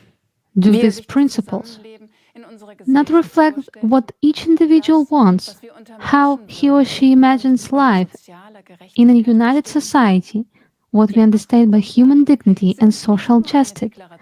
The eight pillars are not only a declaration of human rights, but also a guarantee of a better quality of life. Lassen Sie uns nun schauen, Let us now see what practical impact the implementation of the eight foundations will have on important areas of our life.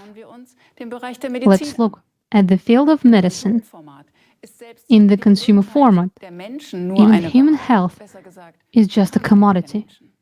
More specifically, people's diseases. Precisely because money comes first. Medicine is also driven by economic interests. We have already heard several examples today. Hospitals are closing because they are expensive, although the need for them is increasing. Despite the high demand for pharmaceuticals, they are not being produced due to high production costs and low profits.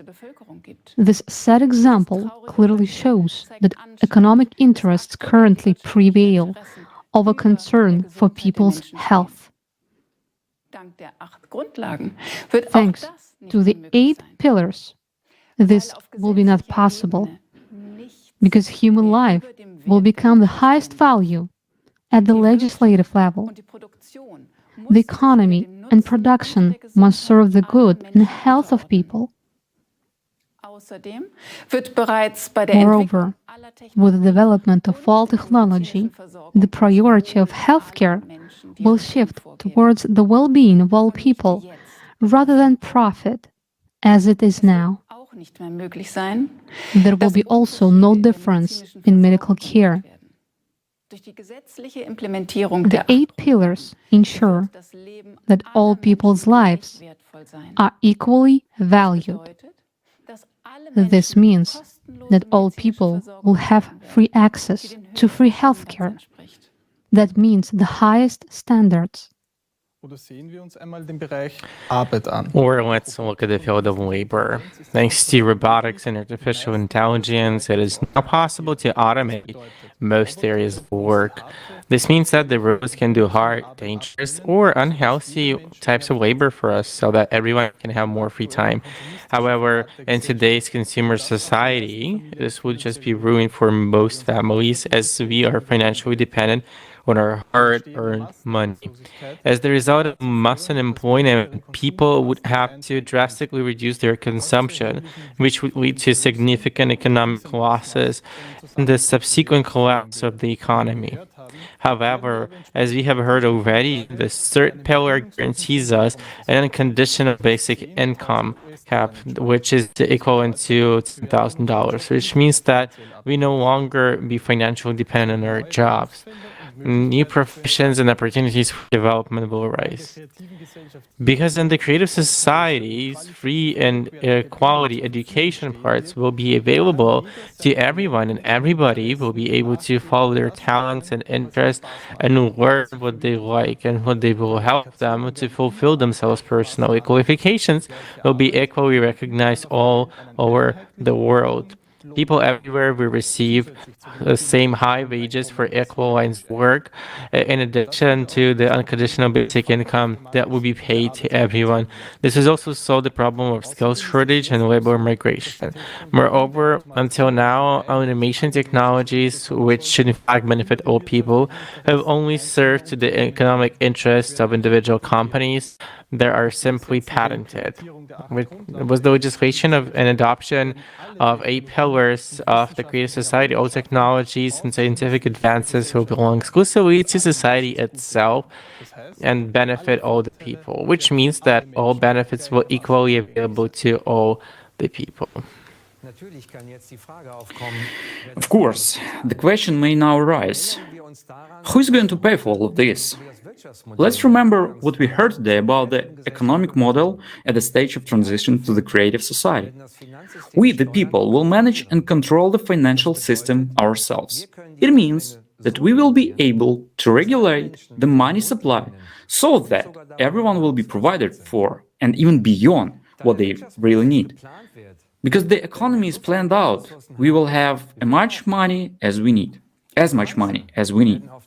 Moreover, there will be no inflation since prices will be fixed by law and can only decrease. Prices for identical goods will be the same all over the world. This will be possible thanks to effective and efficient logistics. In the current consumer format of society, the majority of scientific advances are unfortunately used for military purposes or for profit maximization. In the format of the creative society, where all people are united by a common goal, all the bright minds and all the resources we have as humanity will work together for the benefit of all people, not to maximize the profits of the few as it happens now. All the scientific organizations that are now divided and working against each other to develop technologies aimed at destroying humans will be able to unite the scientific and technological potential in the creative society and use it for the benefit of all humanity. Stellen Sie sich nur vor, was das für ein Potenzial in allen Bereichen der Forschung und der Just imagine the potential this would open up in all areas of research and technologies development, including those technologies that already exist today, but are inaccessible to the masses. In a very short time, we will be able to solve all climate problems and provide everyone with everything they need for a healthy, comfortable, and happy life. You are about to see what our life would look like in a world where the 8 pillars of the creative society will be implemented into law, and thus the economy, all technology, and simply everything will be focused solely on improving the lives of every person.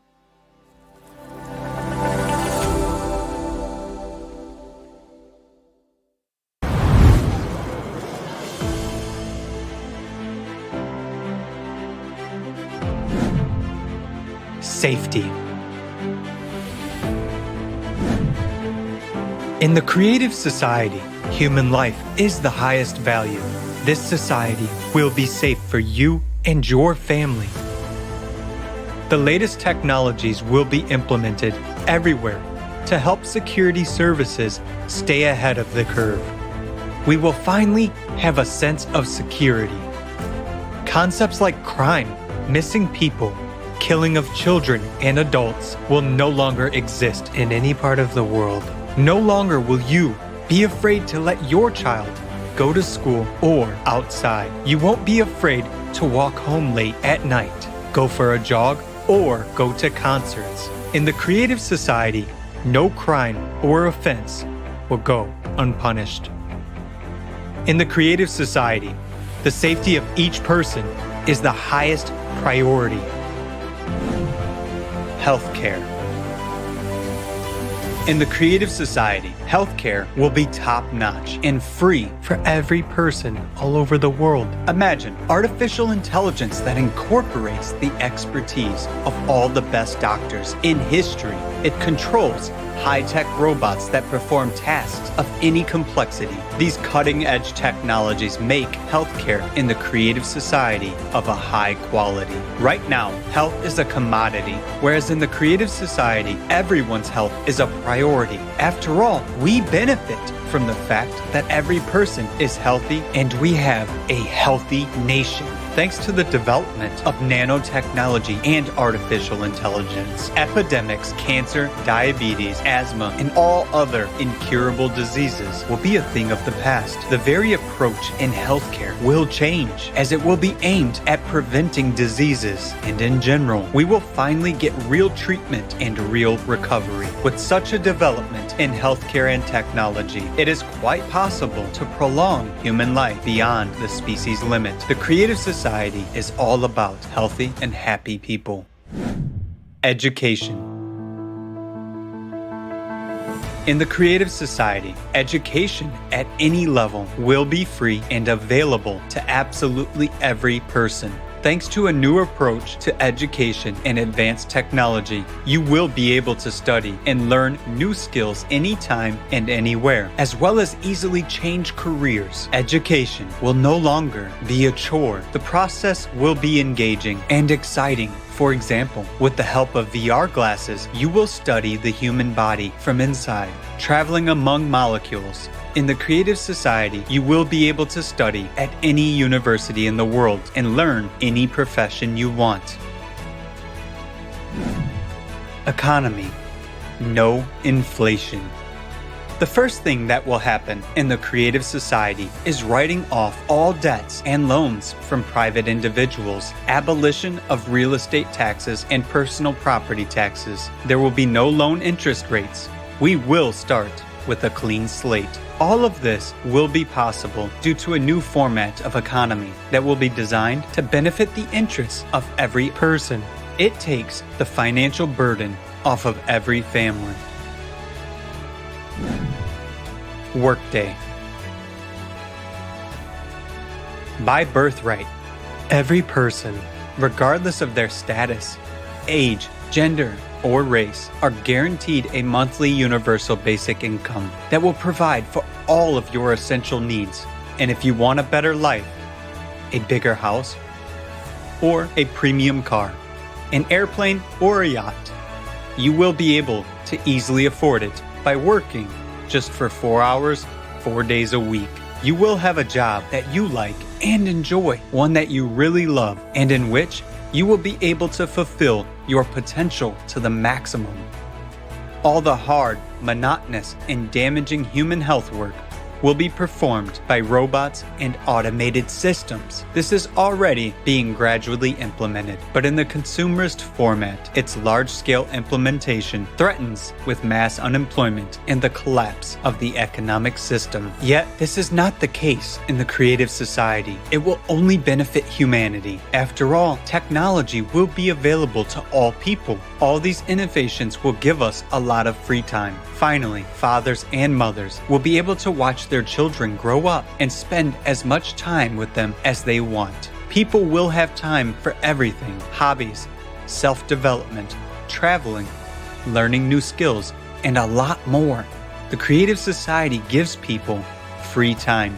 Every working person will have at least 2 months off. You want to go with your whole family to the Maldives or anywhere else in the world to see some places of interest or visit relatives on other continents. No problem. You'll be able to really spend your vacation the way you want to, rather than opt for what you can afford. Traffic jams. Free roads. It's real. And most importantly, safe ones. There will be no accidents, and we will be able to solve the issue of traffic jams. You will no longer have to waste your time. Every city will have a smart system connected to all cars via artificial intelligence.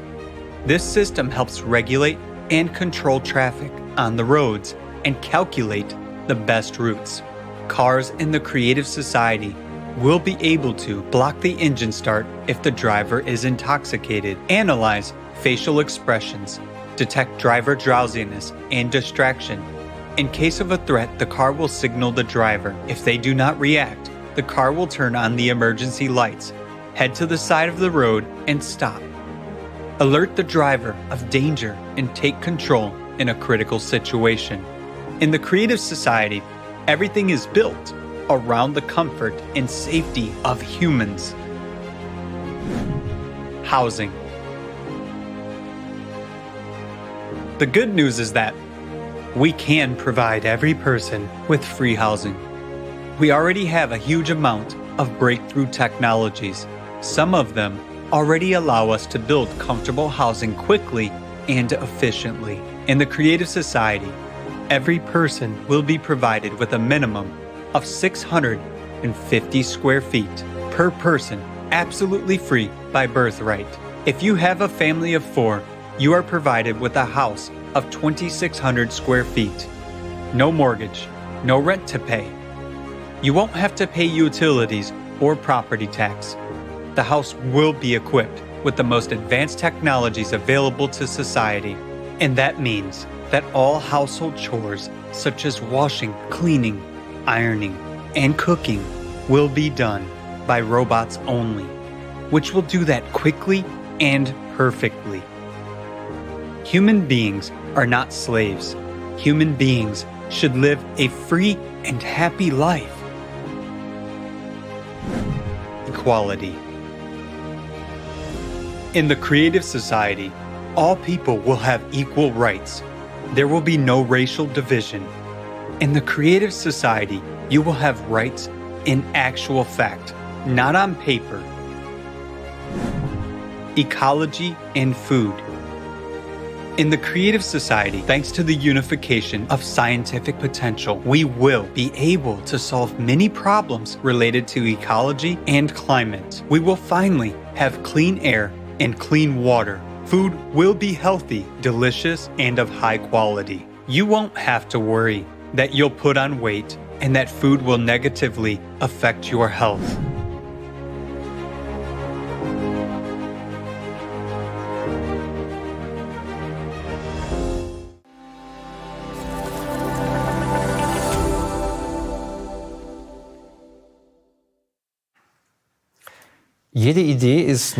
Every idea is only as good as it is feasible. This also applies to the Creative Society project. We would like to emphasize that it will be implemented exclusively by peaceful and democratic means, and that this goal is absolutely realistic. However, this requires the conscious decision of each individual to live in the Creative Society. The building of the Creative Society will take place in 3 successful stages, in full accordance with the law. Information stage, second, political stage, and third, world referendum. We are currently in the first and most important stage. The aim of this stage is to inform the majority of people on the planet about the Creative Society project. This stage is already being actively implemented by the project participants all over the world. They tell about the pillars and the stages of building the Creative Society, about its benefits that will be available for everyone. and show how every person can participate in the information stage. Only when the majority of people are informed and express their desire to live in the creative society, the electoral demand will be made to the politicians to build the creative society. We would like to note that participants in other countries have already talked to representatives from politics about the creative society and the feasibility of the 8 pillars. The reactions were positive. There was only one catch in all this. As long as no electoral demand is made, it remains only a good idea. But in this, at the same time, lies the great opportunity. After all, political representatives are always dependent on the support of their voters. The highest goal of every politician is to be elected. So if the majority of people are united in the goal of building the creative society, then there will also be politicians who will implement it. After all, they want to be elected. On the other hand, politicians are also human beings, like you and me. They also have families, friends, and will also have advantages in the creative society, such as security and recognition for their action in the interest of people. All this underlines even more the importance and urgency of actions in the current stage of informing and telling other people about the creative society. How can you tell that enough people are informed? Quite simply, there will not be a single person in our country who has not heard about the creative society. People will talk about the creative society everywhere and express their support in various ways, including putting the project's logo everywhere. Our electoral demand for building the creative society, which comes from the majority of the country's voters, will form the basis for the lawful implementation of the second stage. That is why, especially now in the first information stage, it is so important and crucial that each one of us takes responsibility for spreading the information about the creative society, that everyone grasps the essence of the project and inform as many people as possible about it. It is really up to each and every one of us how quickly we can move on to the next stage. So, once there's the electoral demand for the majority of active voters to the politicians, we can move to the second political stage of building the creative society. On the political stage, we need to put in power the people who will promote the building of the creative society. For this, we need an electoral platform instrument, whose functions will be expanded in the building of the creative society. From the outset, a secure electronic resource needs to be created in every country. Let's call it preliminary electoral platform. It is necessary to bring people together, to bring the creative society, and to make a contract with politicians so that they can no longer cheat us. On this platform, people who support the creative society will be able to pre-select candidates for representative bodies after they have registered, as well as control and elect politicians if they do not keep their election promises. The preliminary electoral platform will also include the following demands from people to politicians: implementation of the 8 pillars of the creative society in the constitution of the country, and implementation of the electoral platform at the state level. From the politicians who pledge to implement these demands, we will select the candidates. We will vote for them in the upcoming elections on the preliminary electoral platform before official elections. Once these candidates are selected, we will conclude a contract with them on the preliminary electoral platform. The purpose of this contract is to legally establish the public commitment of politicians to fulfill our demands contained on the preliminary electoral platform, namely, implementation of the 8 pillars of the creative society in the constitution of the country, adoption of the law recognizing the electoral platform as the supreme legislative body, Adoption of the law to recall politicians through the electoral platform if they fail to fulfill their obligations to the people. In the next election, we elect the candidates with whom we have concluded the contract on the preliminary electoral platform. Elections take place according to the laws in force in each state. If politicians, once in power, violate or postpone the fulfillment of the terms of the contract, we can recall them with all constitutional and legal rights or call complete new elections. With a majority of our representatives in the legislative body, they will be able to write the 8 pillars of the creative society into the constitution without hindrance and legitimize the electoral platform as the supreme legislative body of the country. What are the functions of the electoral platform at this stage? The electoral platform is a single digital system that belongs to society. It represents the highest legislative body in the country. At this stage, we will be able to both recall the politicians we elect and check their execution of orders, as well as veto the laws we deem harmful to people. We are used to electing someone every few years and hoping that they will keep their election promises. Often we have seen that the statements made just before an election and the actual actions after a politician has been elected differ greatly, to put it mildly. What options do we currently have to counteract this? We can silently sit and wait for the next election, where we place our trust in vain in the hands of the next representative, or we can try to show our discontent at trials and protests. But let's face the truth. The past has shown that this has not led to any fundamental change. Even when it got as far as a revolution, the legal possibility to immediately recall a politician through the electoral platform transforms a politician from a ruler to the one who serves people. So to speak, the executive organ of people's will.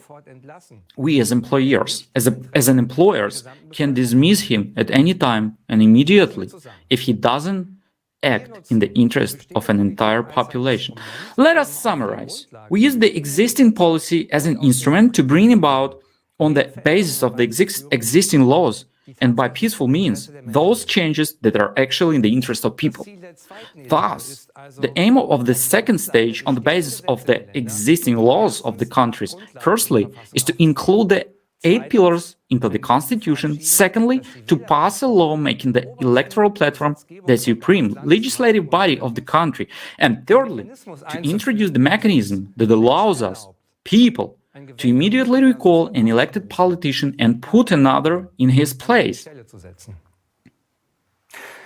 However, the building of the creative society does not end there, because this format can only be fully implemented on a global scale. No single country or even an alliance or a few countries can actually provide all the benefits provided the creative society model. Therefore, we need a world referendum on the adoption of the creative model of development by all of the humanity. Die Vorbereitung eines weltweiten Referendums erfordert den The preparation of the world referendum requires the consolidation of all countries of the world. For this purpose, conferences can be held at the global level, the necessary international treaties can be signed, and experts can be consulted on various issues relating to the building of the creative society. Once a country has adopted the electoral platform at the national level, it can participate in the world referendum and is already a candidate for building the creative society and joining the common space of the creative society. Once all countries have adopted the electoral platform, preparations for the world referendum begin. For this to happen, the authorized representatives of the countries at the international level are going to develop one single electoral platform.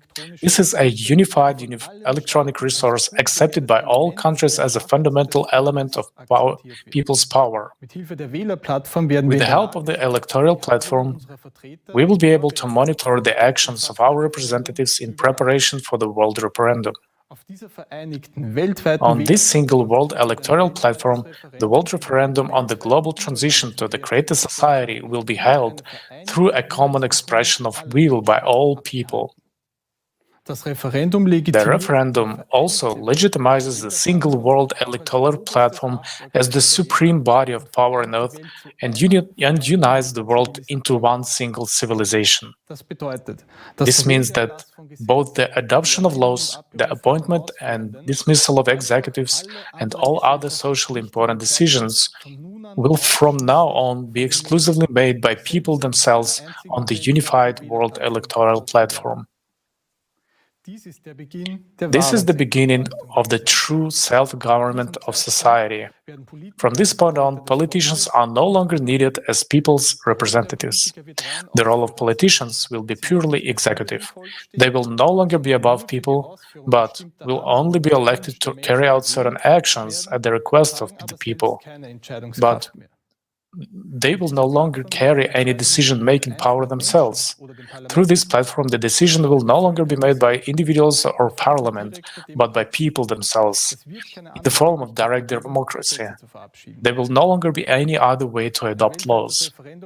The world referendum also sets a date for the start of the transition period to the creative society, which is estimated to take up approximately 5 to 6 years. However, in order to make the transition period possible, preparations must be made.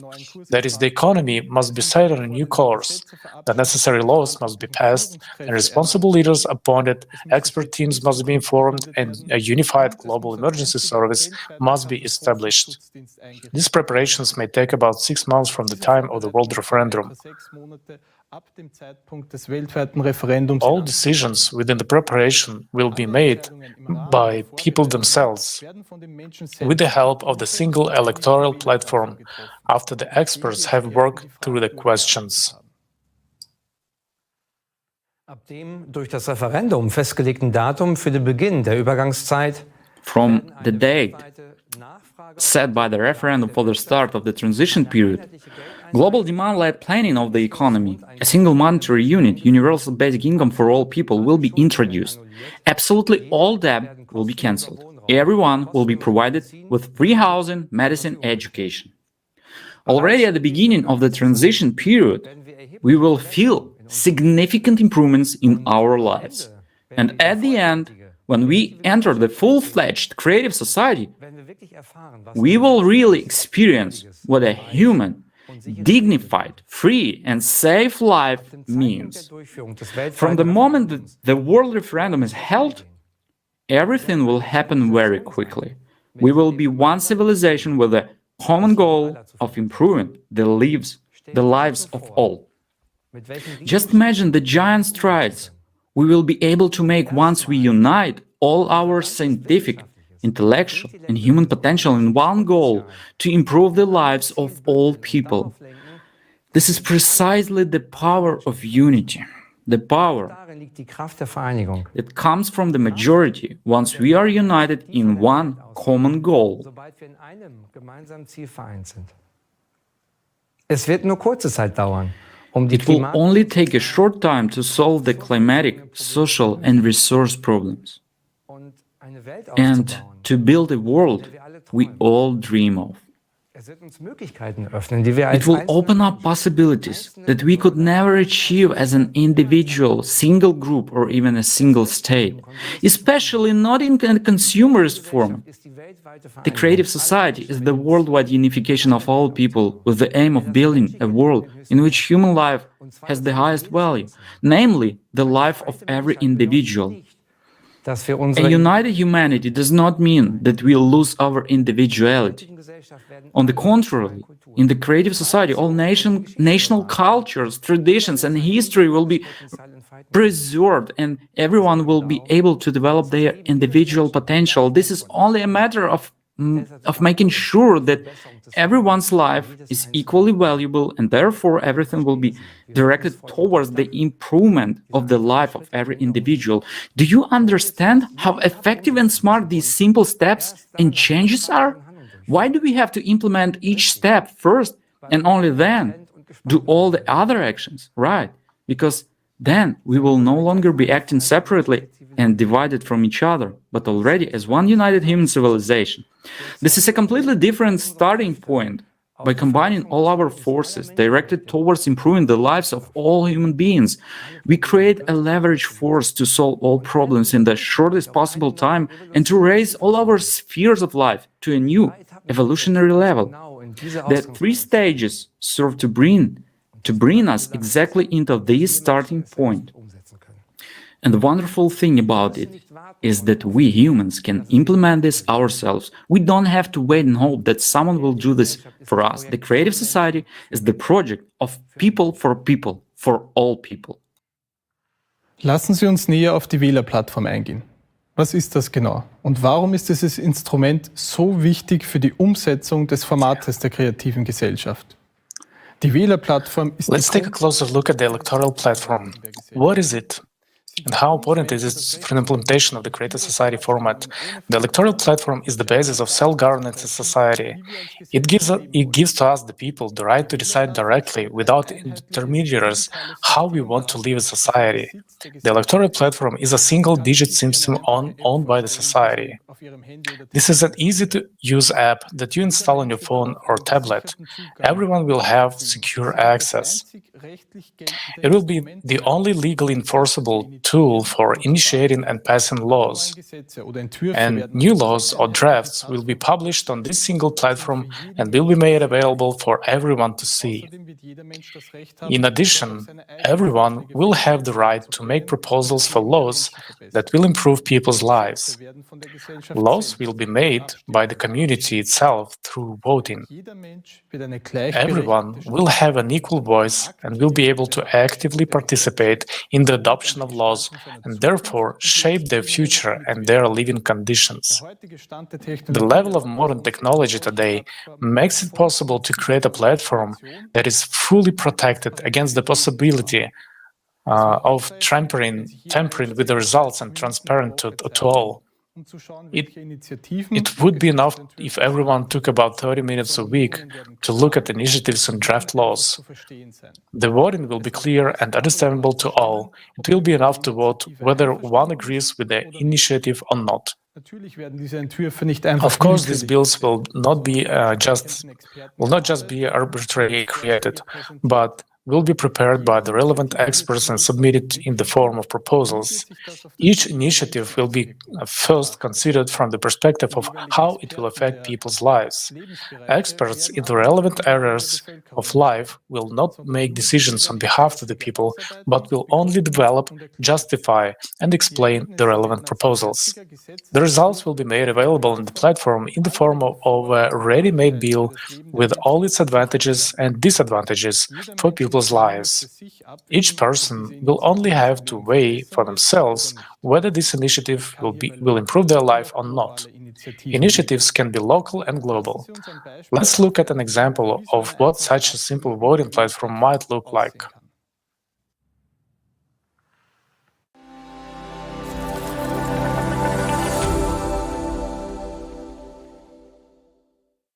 For example, Anna had 2 bills on the ballot: to allow houses to be built at the water's edge or not. The main point of each bill will be briefly and clearly stated with all the explanations for and against.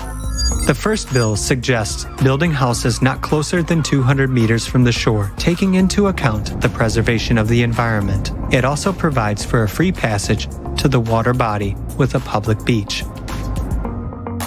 The second bill suggests building right by the water. In this case, only a few people get the opportunity to have a house with access to the water, which means there will be no public access to the body of water. Besides, it would harm the environmental balance. Which option do you think Anna will choose?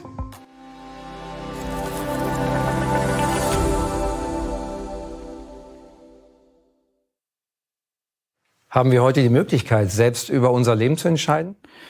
Do we have the opportunity today to decide for ourselves how to live our lives? Are we the people, the ones who have decided to participate in wars? Did we ask for higher electricity and heating costs? Did we decide on this artificial inflation and constant rise in living costs? Did anyone ask us if we wanted all this social injustice? Was it all the will of the people, or was it all decided for us? What would be your decision on these issues? And what will the world look like when we, the people, make our own decisions and vote for laws through direct democracy on the electoral platform? Decisions are now made by a few. All these decisions are based on money and power. We see that this has brought us to a dead end in all spheres of life. We will not find solutions within this system. Today, you could clearly see the absurdity of our current format of society. With the completely legal introduction of the electoral platform in building a creative society, we will be able to put human life as the basis of all decisions. We will no longer have to complain about the empty promises of politicians or blame them for the bad situation in the country. Together, we will be able to actively build a better future for ourselves and our children. All laws that will be passed on to the electoral platform must of course be in line with the 8 pillars of the creative society, which will be legally enshrined in the constitution. They will function and apply equally to all people. This means that nothing that would threaten human freedom and security, that would degrade living conditions or even remotely target people, can be enacted. The focus and scope within which laws may operate are clearly defined, namely that they serve solely to improve and protect human life. The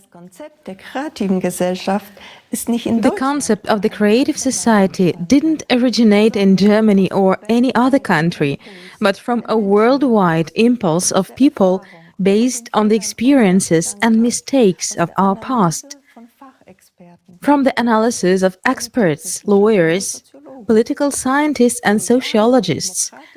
But the legal and democratic realization starts from within the country. And that is where we, as citizens of our country, are needed. We can be a positive example for other countries because the whole world looks up at Germany. What keeps us from implementation is our passivity and lost faith in ourselves.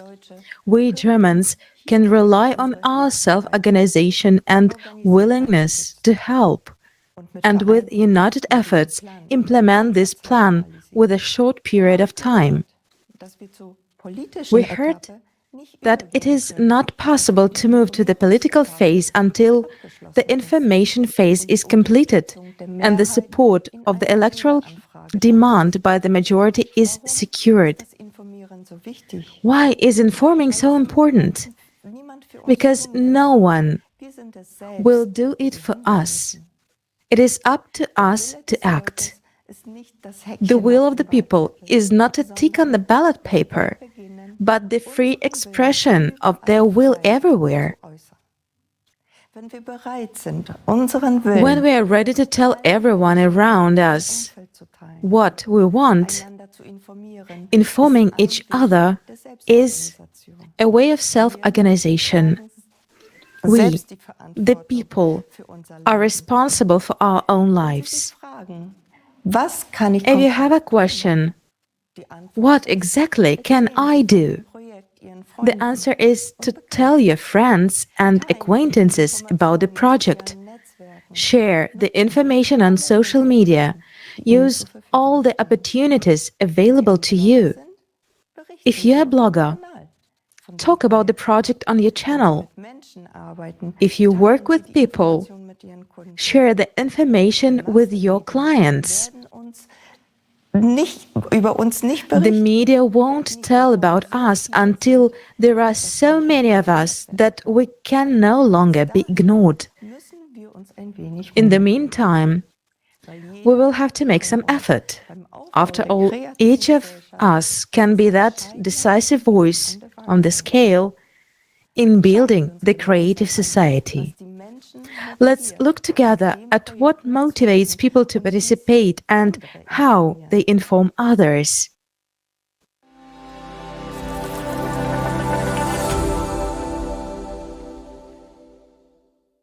Greetings, my name is Arnold. I am 28 years old, and soon I will begin professional training in the field of chemistry. My name is Selena. I study to become a teacher. I am an auto mechanic. I work as an architect. I've been traveling around the world as a digital nomad for 10 years. My name is Alexander. I am from Stockstadt am Main. Greetings. My name is Angelina, and I'm a certified media designer. Why do I support the Creative Society? Because for me, the Creative Society is the answer to the question of peaceful life. First of all, it is about how to live in harmony and in eternal peace with all the people on the planet. I want us to live in harmony with nature. I don't want animals to suffer. It's also very important to me that people all over the world get a free and good education. When I look at global events and at the world through the eyes of children, it becomes clear to me that something urgently needs to be changed. Something that will affect the whole world. This is the format in which we all live. It's time to take a step towards something great and united, where we'll unite, where we'll become one. It's time to step beyond and do something new. And nature itself shows us that we are at a point where we need to make a decision.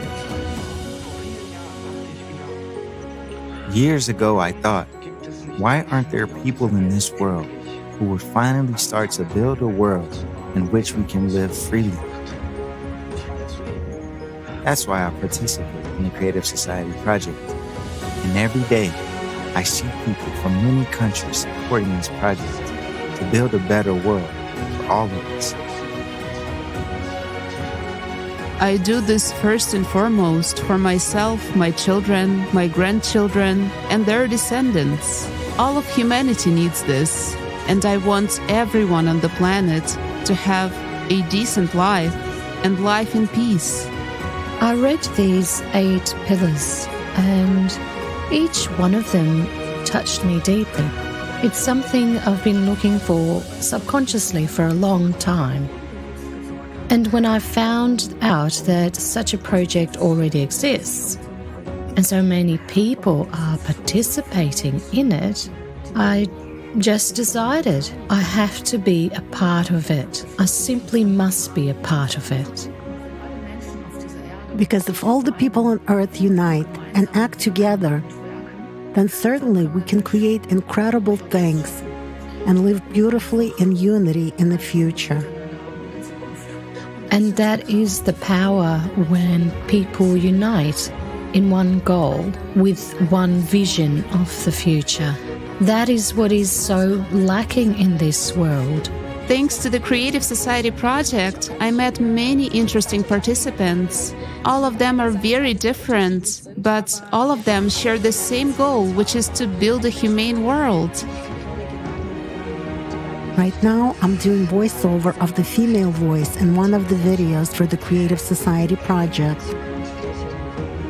I'm not a dubbing artist by profession. I'm a nurse. I'm honored to have an opportunity to support this project in this way, because the Creative Society project for me is the most important initiative that is implemented by people for people. The Creative Society project reflects what I desire for myself and for all people in this world.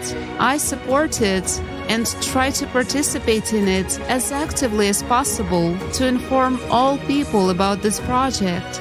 Answering the question of how I inform about the Creative Society, I can say that only by my own example, I am telling people about the importance of this society format.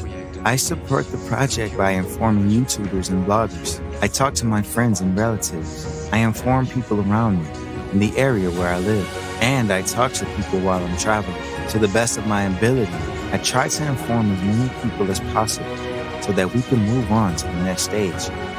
Just to wake people up and say, hey, we have to go in a different direction together. Not walk like lemons to the edge and then throw ourselves off of it, but just find a way out of this dilemma together. Like all of our participants, I actively inform people about the Creative Society by telling my acquaintances about the project. I also help with video editing for social media. I also hand out a lot of business cards. Wherever I go, I just leave some business cards there. And also give them to people, saying a few words. And of course, I inform people through alternative media by making small posts there. And everyone does what they can, what they want. No one is forced, whether it's making videos or video editing, translation, writing texts, or simultaneously interpreting. There are different projects you can take part in if you want to. I also asked my daughter to print stickers for me. You can see them here on my car. And now I'm driving around the city like that, and people ask me about it.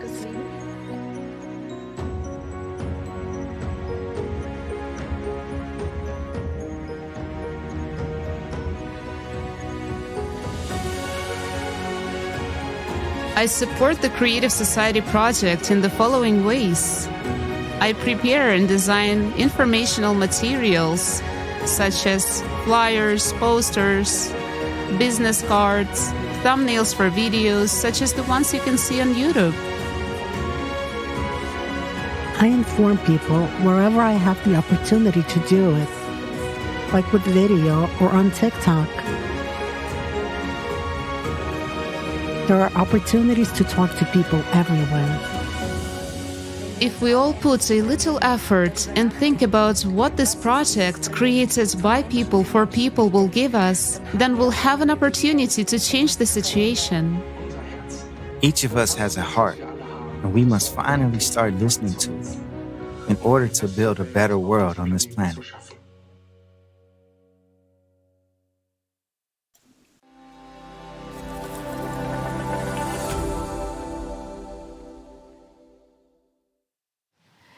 Das ist wirklich sehr inspirierend. This is really very inspiring. People are coming together for a secure future. It's so great to see such seemingly different people united by one goal, finding different ways to spread this vital information. Do you know how quickly the whole world can be informed?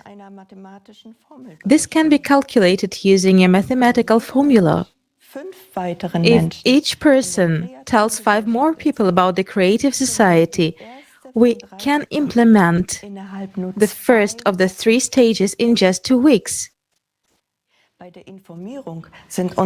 When it comes to informing, there is no limit to our creativity. For example, people with musical talent create musical works and convey the message of unification through music. We are also happy to hear one of such inspiring examples right now, a song composed by the participants themselves, especially for today's conference.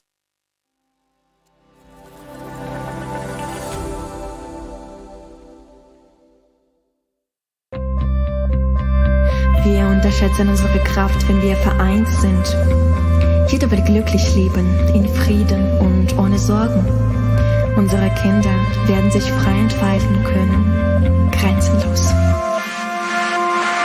Seid sich selbst die Frage, fragen, wo wir eigentlich sind, zu warten auf Wunder, macht doch keinen Sinn. Wo ist das Leben? Wir sind mittendrin und kriegen das nicht hin. Zeit es zu verstehen, durch Kraft und Seele wohnt es anzugehen. Sich für jeden von uns lohnt, das Leben wählen, heißt handeln hier und jetzt, denn Zukunft entsteht jetzt. Es ist Zeit, unser Land braucht Einigkeit, unser Land braucht Möglichkeit, aufzublühen. Es ist Zeit, endlich Zeit, es ist Zeit. Jeder Mensch braucht Einigkeit, jeder Mensch braucht Möglichkeit, aufzublühen. Es ist Zeit, endlich Zeit. Uns fehlt nur dieser kleine Schritt, der Schritt zur kreativen Gesellschaft. Eine Welt, die sich jeder wünscht. Alles wird so einfach sein, wenn wir uns in diesem Ziel vereinen. Es ist unsere Chance. Zeit uns zu entscheiden, so wie es jetzt ist, darf es doch nicht bleiben.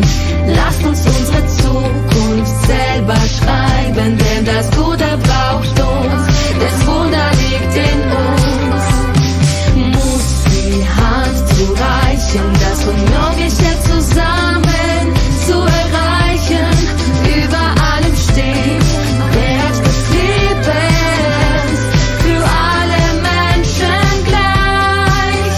Es ist Zeit, unser Land braucht Einigkeit, unser Land braucht Möglichkeit, aufzublühen.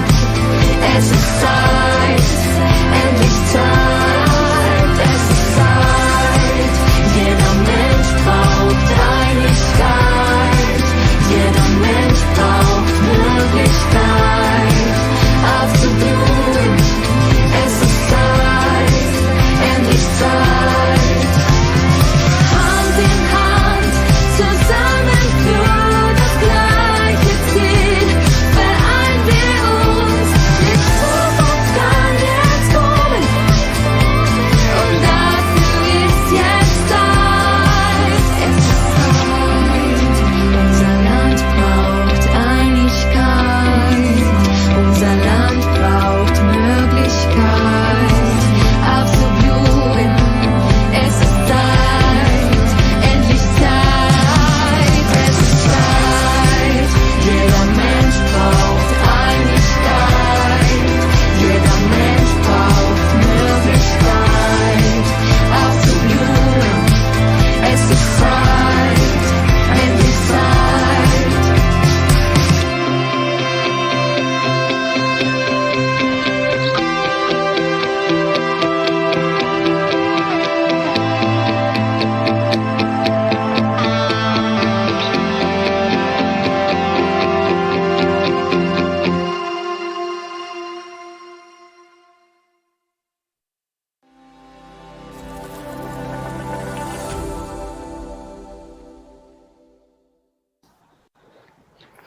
Vielen Dank für dieses wunderbare. Thank you so much for this wonderful musical gift. We would like to express our sincere appreciation to the participants who prepared it. We are also grateful to everyone who made this conference happen, and also to those who, in addition to their work and other responsibilities, worked tirelessly during their free time to help with the preparation. A huge thank you to our technical team and interpreters from 60 countries who are truthful and unbiased in looking at the world and talking about our country to their respective audiences. Dear viewers, I'm confident that together we can build the creative society. We do have a chance, but this requires the participation of all people because the creative society is focused on all of the humanity. We must finally overcome divisions and separations we have never been aligned with. There's nothing that divides us. We are human beings. We are all united by the pursuit of human ease and love. The creative society, through its 8 pillars, ensures that we live as one human family, the way we want to live, in peace, love, and respect. We have realized that today's format of society has no future. Holistic solutions are neither feasible nor foreseen in the profit and power-oriented world. In the creative society, we can set a different vector. Important decisions will be made responsibly and will always be aligned with the interests of the people. The 8 pillars will show us the way. As we have seen today, the creative society is what our country has always stood for: human rights, social security, an economy that must serve the people, progress, and harmony with nature. The creative society guarantees all of this, because human life in it comes first. Who, if not our country, has the potential to take the first step towards the creative society? Just imagine the potential that will be unleashed. The bright minds from various fields around the world will come together in an interdisciplinary basis, all working towards a common goal of improving people's lives. And we urgently need this potential now, as the progression of natural disasters requires immediate solutions, solutions that only united science can provide. And for this, we need the creative society. That's why it is time to act. We can no longer wait and hope that crisis and injustice will cease to exist in the current format of society. We must take responsibility for our lives, for our society, and for our country. It's time to act. Let's begin today, in unity, peacefully, and with respect for human life. Let's seize this opportunity to fundamentally solve our crisis and problems and together change the format from the consumerist to the creative one, in which every person will have a decent and secure life. You can contribute to positive change right now by sharing the link to today's conference and spreading the idea further. You can learn more about the project on our website, creativesociety.com. Tell your neighbors, friends, and acquaintances about the Creative Society. Together, we will build a sustainable future. The choice is ours.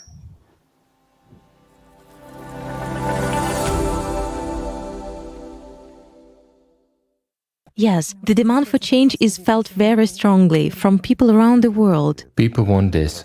And if they want this, then what is needed? A new alternative. If people want change, if people want to live decently, then they should live decently. But in order for us to do it, we should apply a little bit of effort. Right? Right. And as of today, I'll say, politicians are already supporting it. And in many countries, it has already gone forward. And it will be really gaining momentum. Let's say, is it hard just to go and conduct social surveys among people? If there's a spare minute, you can go to people's houses and talk to people, communicate, explain. Well, some people are already doing that, and it brings good fruit. Right, and I remember you were also sharing about, tell me, why do you vote for a certain candidate? Of course. Because he supports the 8 foundations. Of course. So people will be interested in what the 8 foundations are about. What are the 8 foundations and what are they for? Well, the most important thing is that we can really implement this. What is necessary for that? To make an effort, to really stop being enemies to each other, and learn to love and respect each other.